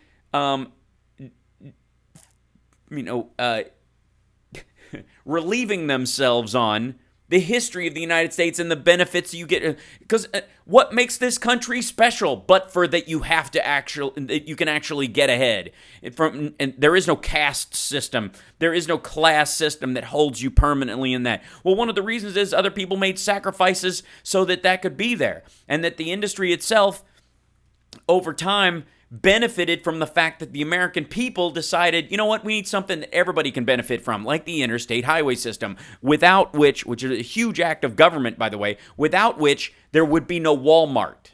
So this idea that Walmart somehow is this magical identity of, that of American entrepreneurship that somehow can be almost isolated from, the experiment of America, like a bacteria that grew in a petri dish that can just go, the petri dish wasn't necessary. I would have grown anywhere because I'm amazing. Because I'm a disease you can't stop, I suppose, if we want to carry the analogy all the way down. But the idea that somehow that they benefit from this and then totally blow off any respect for that, I think is the offensive part, if you want to use that word. People are going to get offended that back in the day when Obama was saying you didn't build that, when he's obviously referring to the highway system, the electrical grid, the telephone system, all those elements that were first enacted by government saying, yeah, this should be available everywhere in this country because every American deserves it. And them going, I'm just amazing that I saw an opportunity, I just went with it. You know what I mean? It's like there's many jokes thrown towards Al Gore's, creation of the internet concept. Him being the only guy in the room when the Clinton White House was discussing the intranet and what it could be good for, since they were moving to another system, for the military. They had this connective system, these nerve endings reaching to all parts of the country.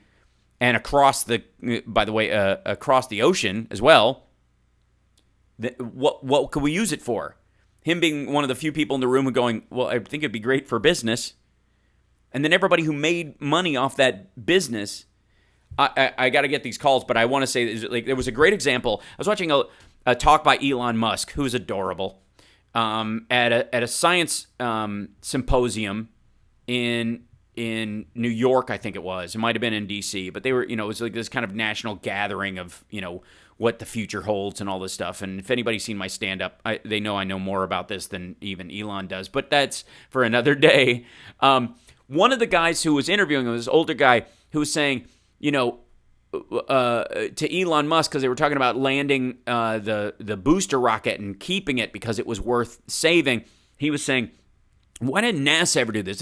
The government couldn't, blah, blah, blah. He's kind of laying the groundwork that the Apollo space program, how come all this time nobody ever thought to try and save the booster rocket? They just didn't, have, like government was doing this terribly and industry does it much better, that theme. Never copping to the fact that on the one hand, the technology available to the modern space adventurer is technologically speaking, this. I mean, how many times do we have to hear that the phone you carry in your pocket had more computing power than the computers that put the Apollo team on the moon? How many times do you have to hear that? They're benefiting from that now. That the gains in computers since then, by the way, largely due to government and industry working together and government tax dollars funding IBM's adventurism into greater computing power because they were the biggest buyer in the world because they wanted for military and defense and space exploration. Never mind that fact. But the fact that Elon Musk's SpaceX and all the advancement that they're doing are basing their growth time, their timetable of growth, on the dirty work done by NASA 40, 50, 60 years before.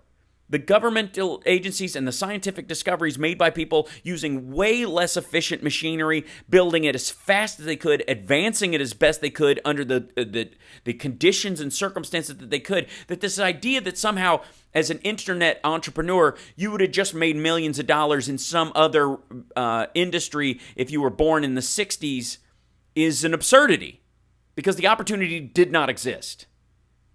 And why did the opportunity not exist? Because the government who created the internet hadn't released it yet for public consumption. And that all those internet entrepreneurs didn't have that baseline to operate off of.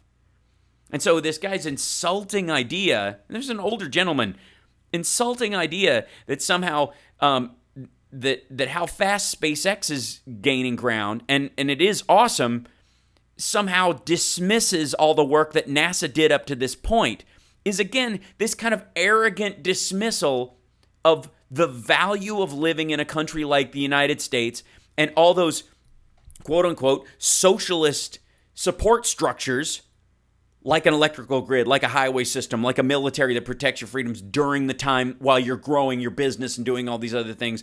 The rights and protections of the patent office, all the legal aspects of protection for corporations that they take for granted all the time. They pay small fees compared to the value, like the overreaching protection of those laws, the constant vigilance of protecting those laws, except when they, I guess, apply to the Trump administration. This dismissal of the value of being in this country in the first place and all the work built up to get to the point where you can kind of take these things for granted, like the DMV and all these kind of things. The idea that at one point there was none and people used to crash into each other and kill each other. We didn't have stoplights. We didn't have a yellow line in the middle of the road. We didn't have a distinction between a double yellow line or a dash line, any of those things. Those all grew over time. They evolved as part of the process that now you don't even think about. You don't even remember the last 15 miles when you were driving someplace. You'll get home from work and go, geez, I don't even remember driving home. That's because that's a great example of all the things you take for granted living in this country all the time. And what you have is an entire sect of the population that on the one hand takes those things for granted and votes for someone like Donald Trump, who thinks that entrepreneurship is magic and isn't based on the support of the people who came before you, the ideas of the people who came before you, and certainly the sacrifices made by those people, especially when it comes to your personal freedoms. And that is where I think that it is shortchanged on the left often, and on the right it is shortchanged in the respect for the established sacrifices and the value added from from public education, from an educated populace, for example. The entrepreneurial class somehow thinks that they're super smart and that they can hire a bunch of idiots to just kind of do the secondary jobs or outsource these things. And what you have is a White House voted in by this, the Paul Ryans of the world who have this Ayn Rand view of the world, total disdain for their fellow citizens and total disdain for all the sacrifices leading up to this point that gave them the springboard to make their dreams possible. It's offensive. It's grotesque. And it has zero respect for the country as a whole. And I feel like I'm ranting about patriotism, just in an awkward way for maybe even some liberals to hear it. But it's one of the reasons why we love this country, and it's one of the reasons why we got to protect it from outside efforts by groups like the Russian oligarchs to basically turn it into a mine that they can get whatever's worthwhile out of it, leave all the poison and toxin behind, and move on to the next tree like a bunch of termites. I'm over break. I was going to take a call too, and I already did that. So we'll be back right after this with a couple calls and our happy ending. We'll be back. It's the Hal Sparks Radio Program, Mega Worldwide.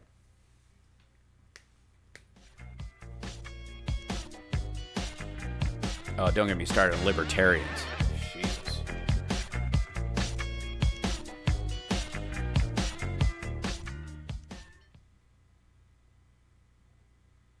Mm-hmm.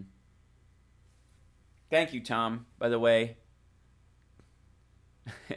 I love that it even says, and thank you, Natalie, so much. Tom, I love that it says CA next to you, so I know that it's in Canadian dollars.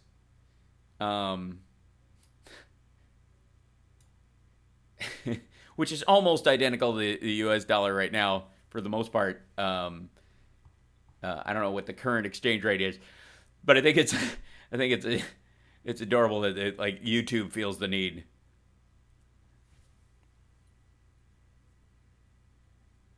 No, we're gonna get you started quick. Someone pull out.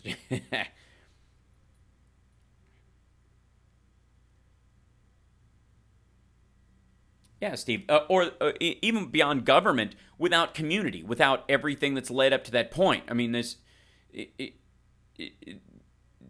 there's a genuine, comfortable humility to the idea that you come from a line of people that your parents, that your grandparents survived and worked through a lot of different situations, but they were aided by people around them on a lot of different fronts. And I think it's where Darwinism has done a disservice, on a bunch of fronts to the, as if it's a manageable evolutionary element. It's given people the illusion that somehow they can manipulate, the circumstance enough so that they'll be a survivor, that they can play up their DNA's the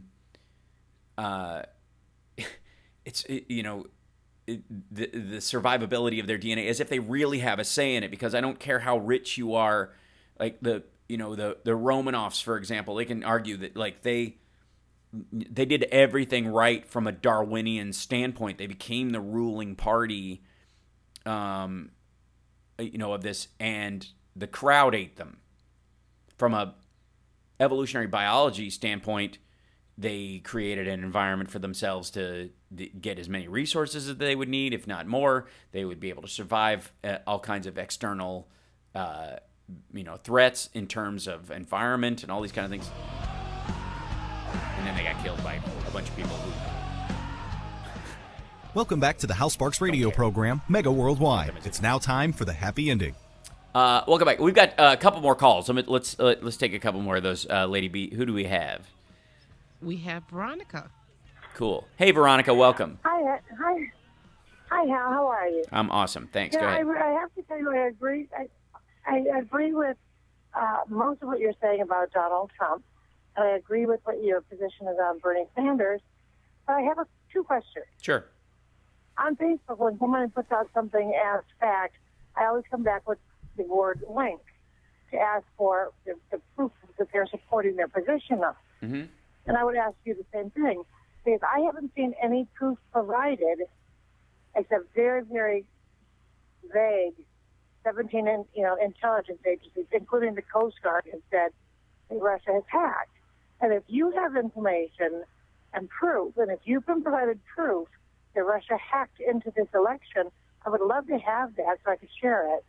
And another question is that why are you not talking about the hacking of the election by the DNC, which is now in a court of law for the rigging of the primary, which is also the United States rigging an election. We rigged our own election, and we're also guilty of rigging the election in Israel, Honduras, France. We rig elections all over the world. Why is that? I would okay. I'll think. Okay, I'll talk about your incentive. Let's chip away at these as we go. Initially, there is zero question at this point as far as collusion and favoritism between the Trump transition and the Russian government. The phone records, the reason Michael Flynn was fired, the paper that just showed up that said that Pence knew that Flynn was lying about his contacts with Russia well before he said he was lied to about it. There's a very strong paper trail in terms of that. It is, Rachel and I think Lawrence both posted the letter from November. Sally Yates's testimony. All of these point to very distinct collusion and behavior between the Trump transition and Russia themselves. Insofar as the hacking goes, the intelligence communities all know and have been tracking for a long time that Fuzzy Bear and some of the other groups are paid for, financed specifically by Putin's administration, his group, either through tangential, either direct payments or through tangential payments through Deutsche Bank, through the Bank of Cyprus, through money laundering arms. That's been around for quite a long time. That's why it wasn't a surprise when they were involved. If you'll notice, even when Julian Assange talks about this, like if you ask him, are you sure? They go, we didn't receive any of our stuff from state actors. Well, if you ask him again, how can you be sure that state actors didn't send you stuff through an intermediary? He'll say it's offensive to be asked that, or basically drift away from the conversation. It is abundantly clear that they're not vetting that stuff. Essentially, the other thing is, as far as our involvement in individual administrations' involvement in or venturism in other countries' elections, either to get pro-democratic candidates involved. There's a very strict, I think, difference between how we do it and whether we're okay with it, and how they do it and whether they're okay with it. They're 100% okay with it. There's no pushback in the Putin, in anybody around Putin trying to stop that adventurism. There is only furthering of it. At least in our democracy, there are people who believe, like myself, that we shouldn't do that, and that there are Congress people and senators who push back against that. There are checks and balances specifically that do that, and when they fail, they're answered to, and they become scandals in the country. There's no point where they become a scandal. It is the difference between, to use an egregious period in American history, slavery in the United States was a sin. Is a stain on American history. Must be the awareness of that, both in the people and of course in our elected representatives, must be consistent.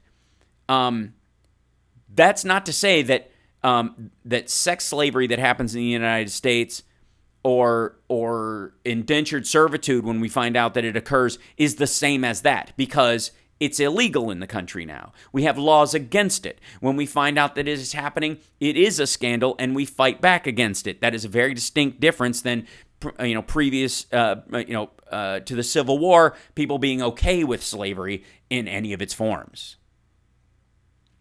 That's the difference. In this country, it's against our laws. It's a scandal when it comes out. It must be rooted out when it happens. In those countries, it's part of how they do business, and that's not going to change anytime soon. And it takes an act of something like the UN to even create a sanction, or the United States, wanting sanctions imposed to have any activity. So again, this tit for tat idea that both are the same, I have a real problem with, because it is like saying that within the structure of ISIS they behead people regularly, but because a maniac on that bus in Canada cut someone's head off, that Canada is somehow okay with beheading people. It's not the same thing. We must be vigilant about the misuse of our democracy and the misuse of our government, but that does not mean our government inherently is that bad. There you go. And I think that answered both of them pretty close. Let's grab another caller. We only got a couple minutes left, but I want to get at least one more in. We have Ann. Excellent. Hi, Ann. Go ahead. Hey there. I just want to say something really, two things actually. I think that Russia has a complex. There was a time when they were considered a backwater country. Mm-hmm. So in order to rectify that, they started speaking French, drinking champagne, and buying Monet paintings. Mm-hmm. And now they're starting to be considered a backwater country again. Mm-hmm. So now Putin is setting out to basically destroy whoever, whatever country, way of life that gets in the way of him restoring Russia's image. Sure, and like that's why he's after us. Like he's the villain in the movie The Saint, you know. Not the country that is revered, no, feared. You know, the idea that it's an ego issue. I will say, I think you're right in terms of the generalized ego of the country. I think China has a similar problem. Oftentimes when I have traveled in China in the past, I'm a big fan of Chinese culture. I love it. It's why I've studied martial arts my entire life. It's why I speak Chinese. It's why I'm a huge fan of some of their artists and some of their philosophical thinkers. But there is a generalized backwater feeling in China that they are somehow a secondary country. And so they will act like a lot of other countries. They will hide their, Mandarin collars and that kind of stuff, dressed very Western in a way to make up for it in some ways, instead of embracing their own culture. And because while ironically the rest of the world is coming to see it, they'll often, you go to Shanghai, they look as British as anybody else in clothing. It's very strange.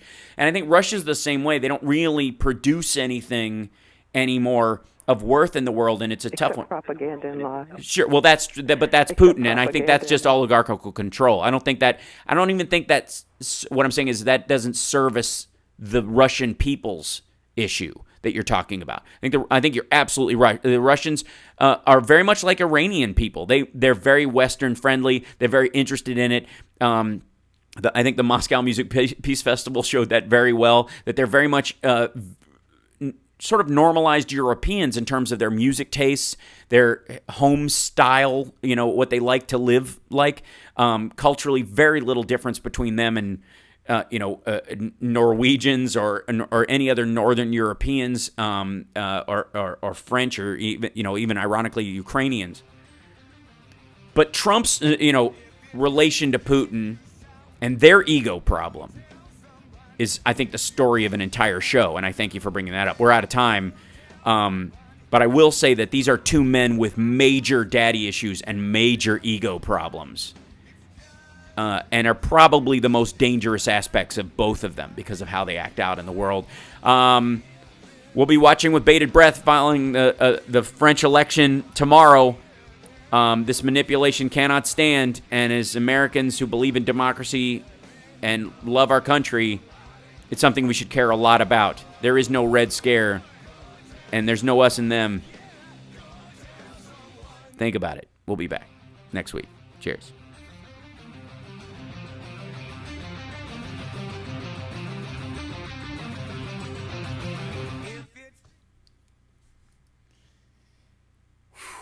Man.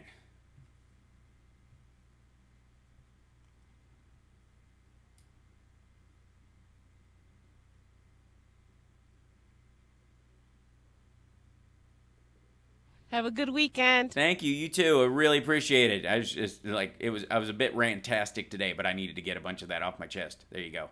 So, thank you so much. Have a great week. I'll talk to you later. Bye. Bye. Hi, chat room. There you go. I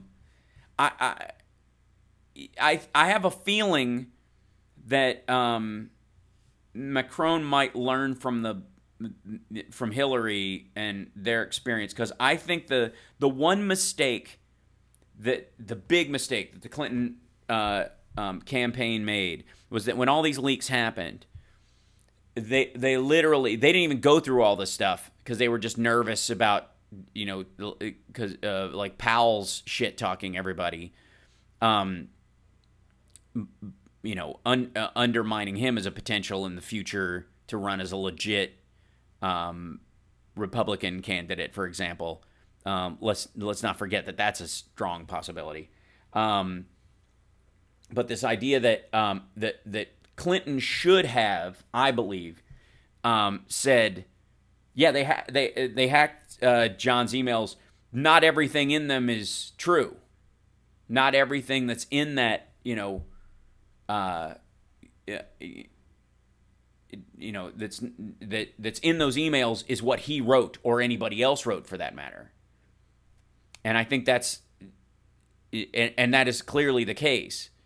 So it's a tricky part of it, but I think it would have been a smart move on their behalf. And then Hillary might do a rematch. I'm not surprised at all.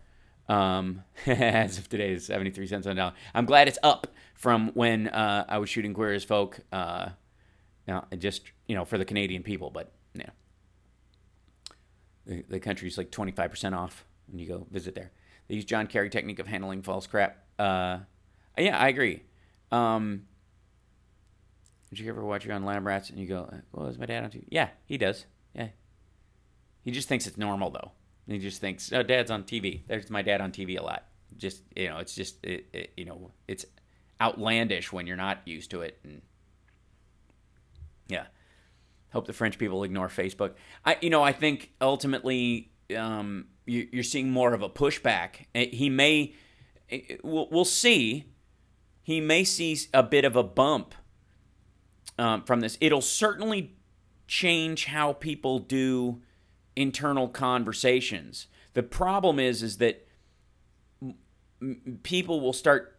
The argument is speaking in code or in person when dealing with stuff that's insidious. That you'll see. I think a situation where, let's say you believed everything evil about. Camden would be like, what show are you talking about that my dad is on? He's on everything. Is the idea somehow that, let's say if you believed, everything from Pizzagate to all this stuff, you just took the worst of the worst and you imagine what's the change going to be in this circumstance. I think, no. They won't have Facebook Live when Camden is 30.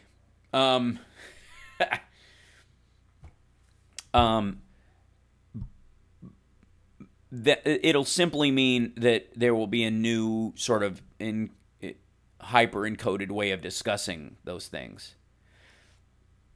First of all, anybody who doesn't operate with what they're doing in some sort of coded language anyways is just dumb. They're in government because everything is so up for hacking, I suppose. But again, I make the argument that, private server is the smartest move you can make. It's one of the reasons why they say that Hillary has 30,000 missing emails and nobody's ever published them is, quite frankly, because her choice to use a private server worked, right? So, Macron did get to push back against that. And I think he was smart to say, look, nobody can verify what's in these things. They're full of falsehoods and the like. And we're not going to, let them take our, how much we paid for a committee meeting or a lunch, and the emails back and forth, and put all kinds of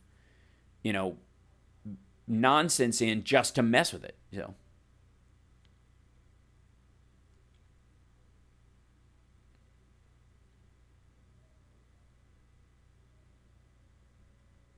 Every frontrunner has shade thrown through Evernote. Mm-hmm.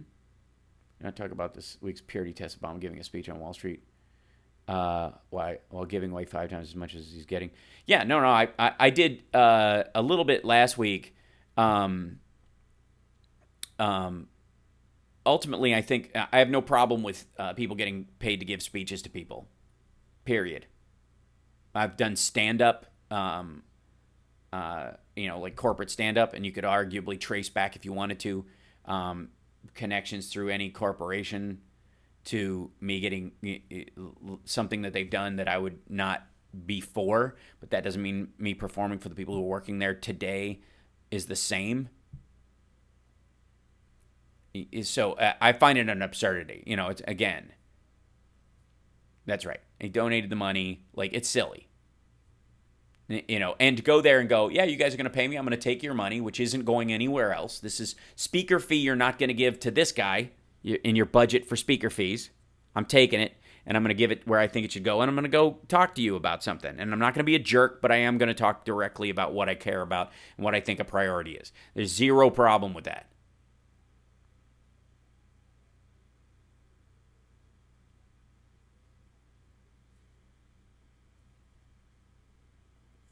Yeah. So 20% of both is. You ever do a stand-up show on a cruise ship? I have. Yeah.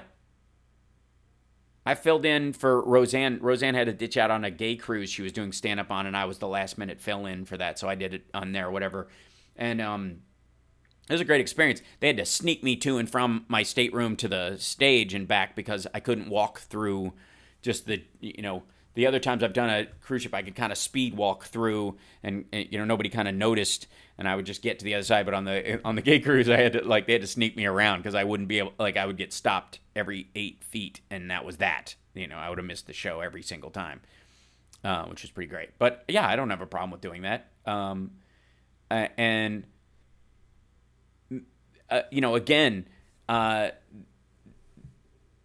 Anybody who gets caught up in the purity test aspect of it, just on the face value aspect of it, is a fool. You're just a fool, and you want damage to be done instead of going, all right, let's simply go. I don't think it's helpful, and I hope you donate the money and move on. Next part. But this idea of like living in a constant state of enemy is unhealthy. Dealing with Russia like a chess game, they always have to be 3 moves ahead. They're getting cocky. It'll be interesting to see how it plays out. I agree. I think they employ people who are, constantly in an act of overreach.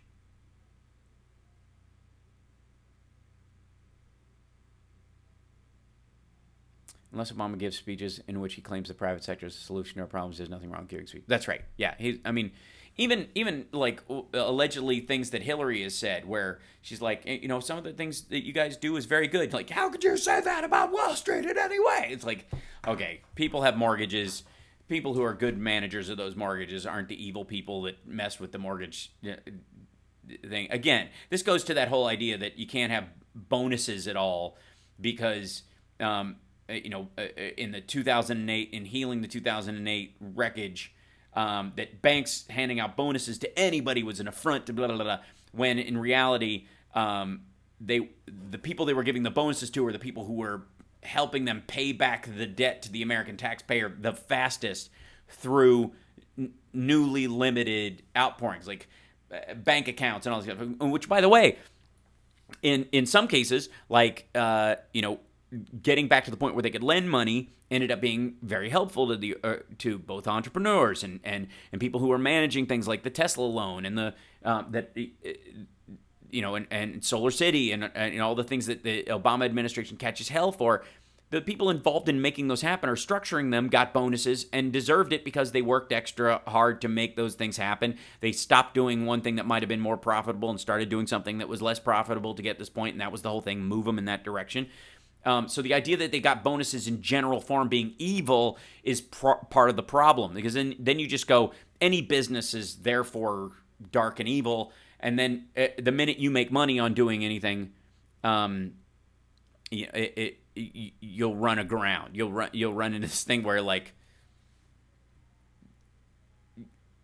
again, it's almost like at a certain point you're going, okay, all of our Patreon money comes from when I start talking about such and such, so therefore I'm going to talk more about such and such so that we get more Patreon money. That, believe me, that happens in anybody who has I have no staff. I'm by myself. So That's not what happens here. But if somebody has a couple other people or an engineer running their stuff or whatever, and they have to pay a staff to run their show every day or every week or whatever they do it, you bet your ass somebody is telling them, man, we really get a boost in our Patreon when we go off on this issue. And then they start going, well, we got to, if we need to make more money, let's start talking that way. And then you have the Jimmy Dores of the world getting these weird little boosts when they start going on this Red Scare nonsense. And you have a real hard argument going, are we just talking about the simple monetary amount, or are we talking about a philosophical ideology? Because it's, Hillary Clinton gets $270,000 to speak to UCLA, gets $260,000 to speak to, Goldman Sachs. She got this volume of money. That's what means she's saying what they want to hear, not the other way around. Okay. Whereas if we say what these people want to hear, we get more Patreon money. So therefore, we'll start dovetailing our message to cater to wherever the money's coming in from. That would arguably be the more philosophically untoward behavior, one would think, right?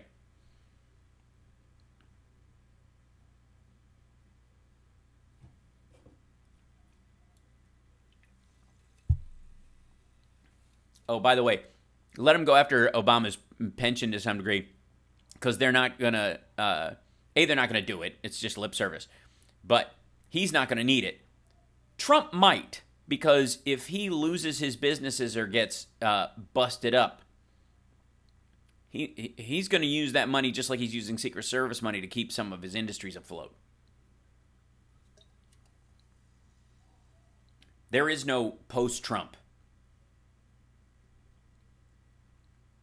If any of this starts to go south.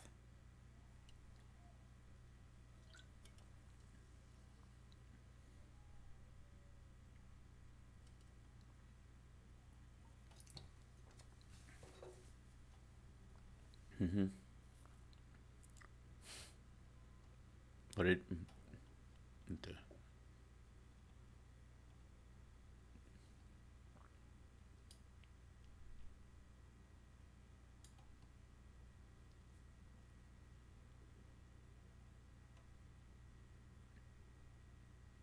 yeah, the audio sync thing, I'm not quite sure what the heck's going on with that. It's very peculiar and very specific.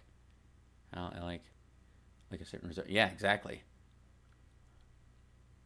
I have not seen Guardians 2 yet, but I will. Trump really is a sad case despite all. Yeah, he's a miserable human being.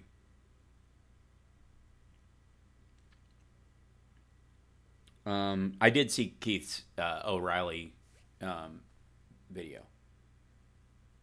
Yeah, I think it might be something that's going on with YouTube's end of stuff, so hard to say. I'm blaming the NSA. That's right. Yeah, it takes them so long to filter it. And you know what? It might be the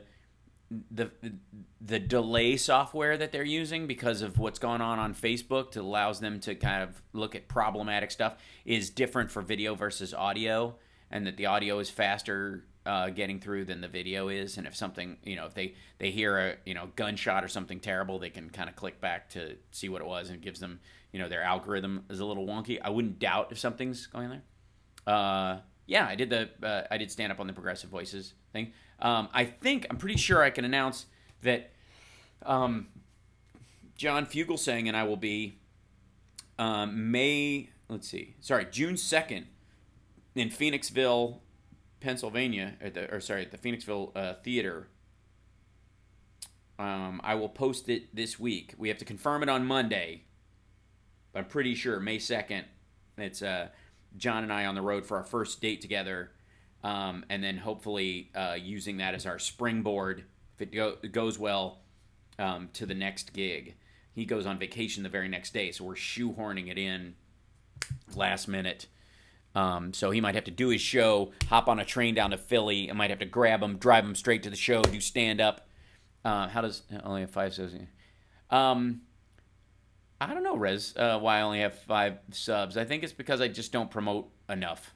I'm just not a ferocious promoter like I should be. That's just it. Yeah, June 2nd, which is a Friday night. Eventually, we will get an LA show, no question. I think it should be at Largo, at a nice little theater or something, or we might use the one that we did near UCLA at the VA, that theater.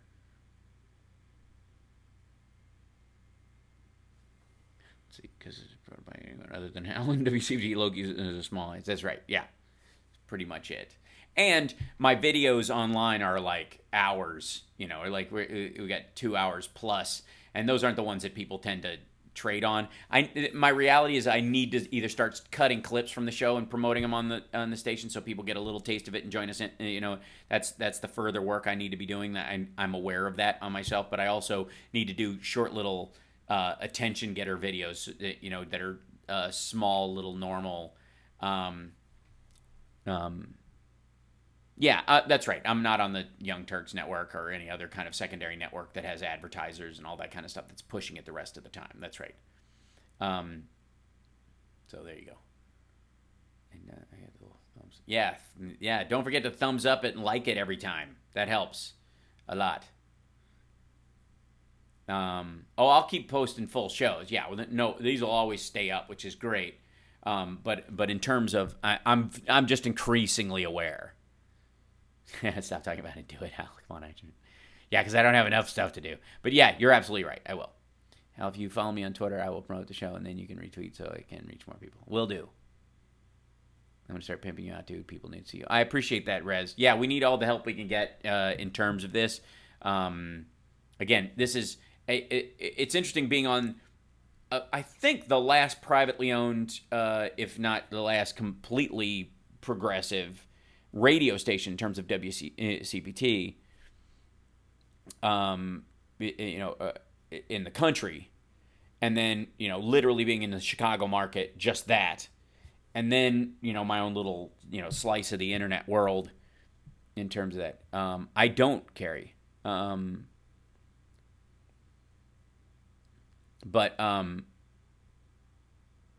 don't pimp him out. Trump will try to grab his junk.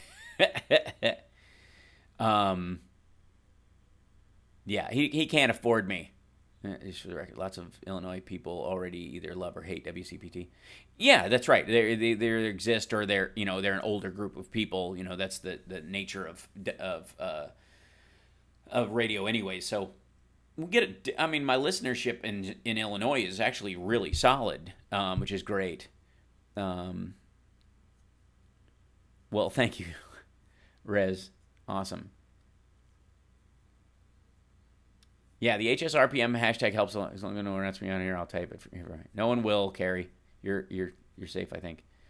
Post your tour schedule, houseparks.com. Yeah, I like currently only have one date. I don't think it's up on there or whatever. And thank you, Jude. I saw that. Been listening to CPT for years. You have a good gig there for sure. Yeah, it's a good place to be, and again, I do this show for free. And it's because I have other stuff, because I work in other areas that I can afford to do this for free. But I've been over the years, and this is where the Patreon and the Super Chat has really been helpful in that, like, literally this laptop is now, I bought this and it's 100% dedicated to the show now. You know what I mean? Like all my gear, eventually, like mics and cameras and the subscription to the streaming software that allows me to do the show via the Tyline stuff, that that has to be paid out of pocket. Like my Rode version of the setup versus the thing, all that over the years is just money I've poured into it into the thousands. So it's really lovely that you guys are helping me, because it's not even like I'm using the stuff that comes in to pay for to repay this stuff to just eat and go towards it. All of it goes towards kind of improving the gear, getting more stuff. The wireless mic that I used when I was doing the show a couple of weeks ago as a secondary audio for this, that came from you guys, and the Super Chat money essentially got paid for through that. So I really appreciate it. Yeah. Yeah. Well, thank you, Carl. Yeah. Communication isn't free after all. I love you, Carl. Thank you. It's very sweet. And this is, by the way, it's really awkward for me to even bring it up. I watch other stations do it, and I'm almost envious of how comfortably they can go, like and subscribe, and don't forget to da-da-da-da. And our Patreon is patreon.com/HalSparks, and our, you can I'm 100% awkward doing that. I just am. It's not something I do naturally. I just feel like it's one of those things, like, I guess maybe it's years of stand-up that people have already paid their ticket, and when I get up on stage, the idea that if I had, get people to pay during the show would be rude. Like, I'm busy just doing the show. So, anyways, thank you, Tom. That's really awesome. You guys are great. Did Carl just say communism isn't free? It isn't, actually. Well, you of all people should know.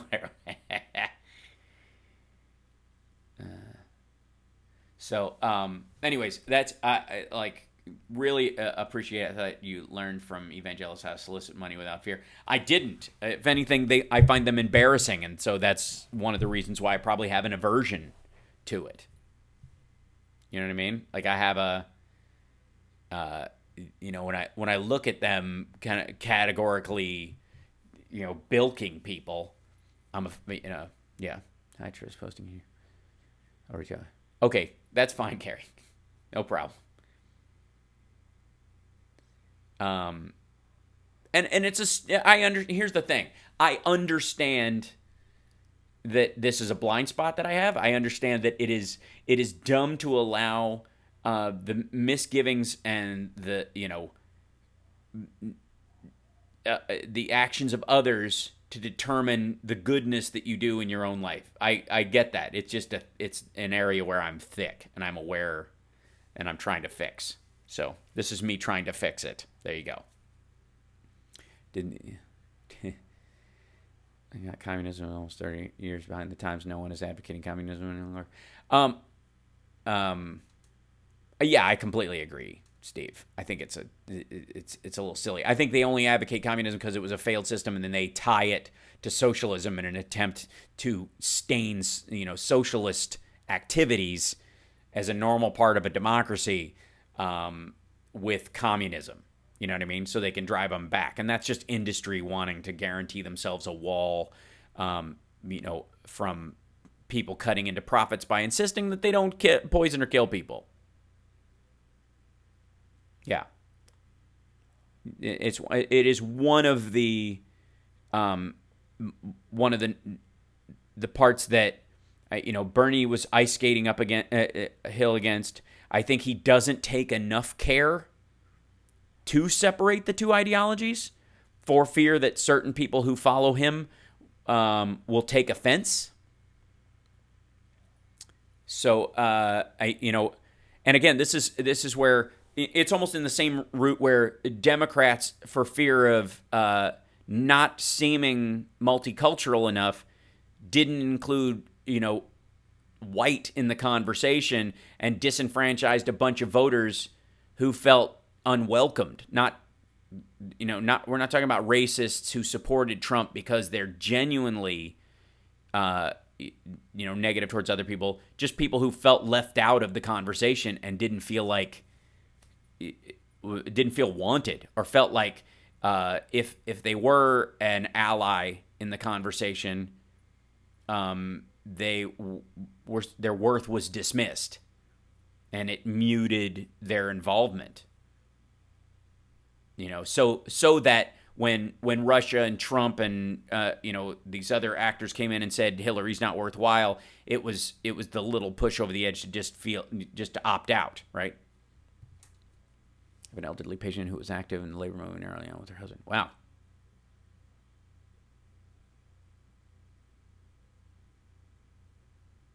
But I understand it from a certain point, and it's not even if you're saying one party's you're a one issue voter. Let's say it's work and jobs. It's got to bring back jobs.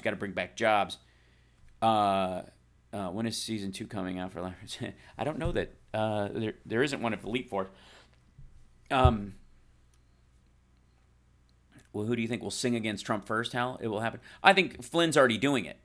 I think a bunch of these people are. I think Carter Page is also. They're all being interviewed by the FBI. There's a grand jury that's been convened. There's both RICO and a foreign agent case being made in two separate ones. I think Page already did flip on a bunch of stuff, and they're basically threatening him. That's why he's been relatively invisible. He tried to do one pushback, and then you haven't heard from him since. That's mainly so that the Trump folks won't think he's giving him up. And will they be living next year? Well, I doubt anybody who's I'm certainly not Flynn. That could Carter Page be one of those magic suicides? I think there's a danger of that. I think I'm a big fan of Malcolm Nance. We love Malcolm Nance. Smart guy. Really, clear and concise. No BS. I like watching him when he's on because it's so funny when they ask him a question. He's one of these guys who just goes, no. Just, right? But I do think it's a dominoes thing. And I do think, much like Watergate, there's a second run where they start falling faster, It's almost like the end of a Rube Goldberg machine that is dominoes. Like the first ones are a little, will it work? The ball rolls down here, and knocks something over, and then something has to heat up to get to here or whatever. And so the Rube Goldberg machine works very slowly in the beginning, and then when it hits the domino section, just there's a ton of people who are going to be running for the hills. And I think Nunes and Chavez, Jason Chaffetz, both of them, I think, saw what's coming down the pike and don't want to be the ones who are part of it historically and have that on them when they deal with it, because if they protect it, they're in big trouble. But they can't. Yeah. Well, we didn't do much ACHA because I'm more concerned about the Senate. That's going to happen over the next little bit. We're going to be talking about that more. It doesn't surprise me that they passed a version of the old one that they passed before, because because they basically said governors or the Senate will be the bad guy. The governors, if they enact the stuff, will be the bad guy. The Senate, if they cut the stuff out, will be the bad guy. We can just do a bullshit vote, is essentially, yeah. So enjoy your haircut, Carl. Tonight I'm going to the Endeavor Awards at the Science Museum, it's fascinating. I'll post some pictures about it. But it's one of the things that they do is provide, and one of the things I'm looking forward to doing is when I get my pilot's license is co-piloting on emergency flights for sick kids and that kind of stuff. So I've already talked to them. I'm literally meeting with them, some of the people at the awards tonight to talk about doing that. So I'm excited. Anyways, you guys have a great day. Thank you guys for sticking around. I won't hold you more than the half-hour point this week, but and I'm sorry about the sync issues. I'll see if I can work it out, but I do think it's YouTube. I don't think it's us. Anyways, take care of yourselves, take care of somebody else, and I'll see you next time. Bye. I will get pictures. I will post pictures of the Endeavor. Okay, bye.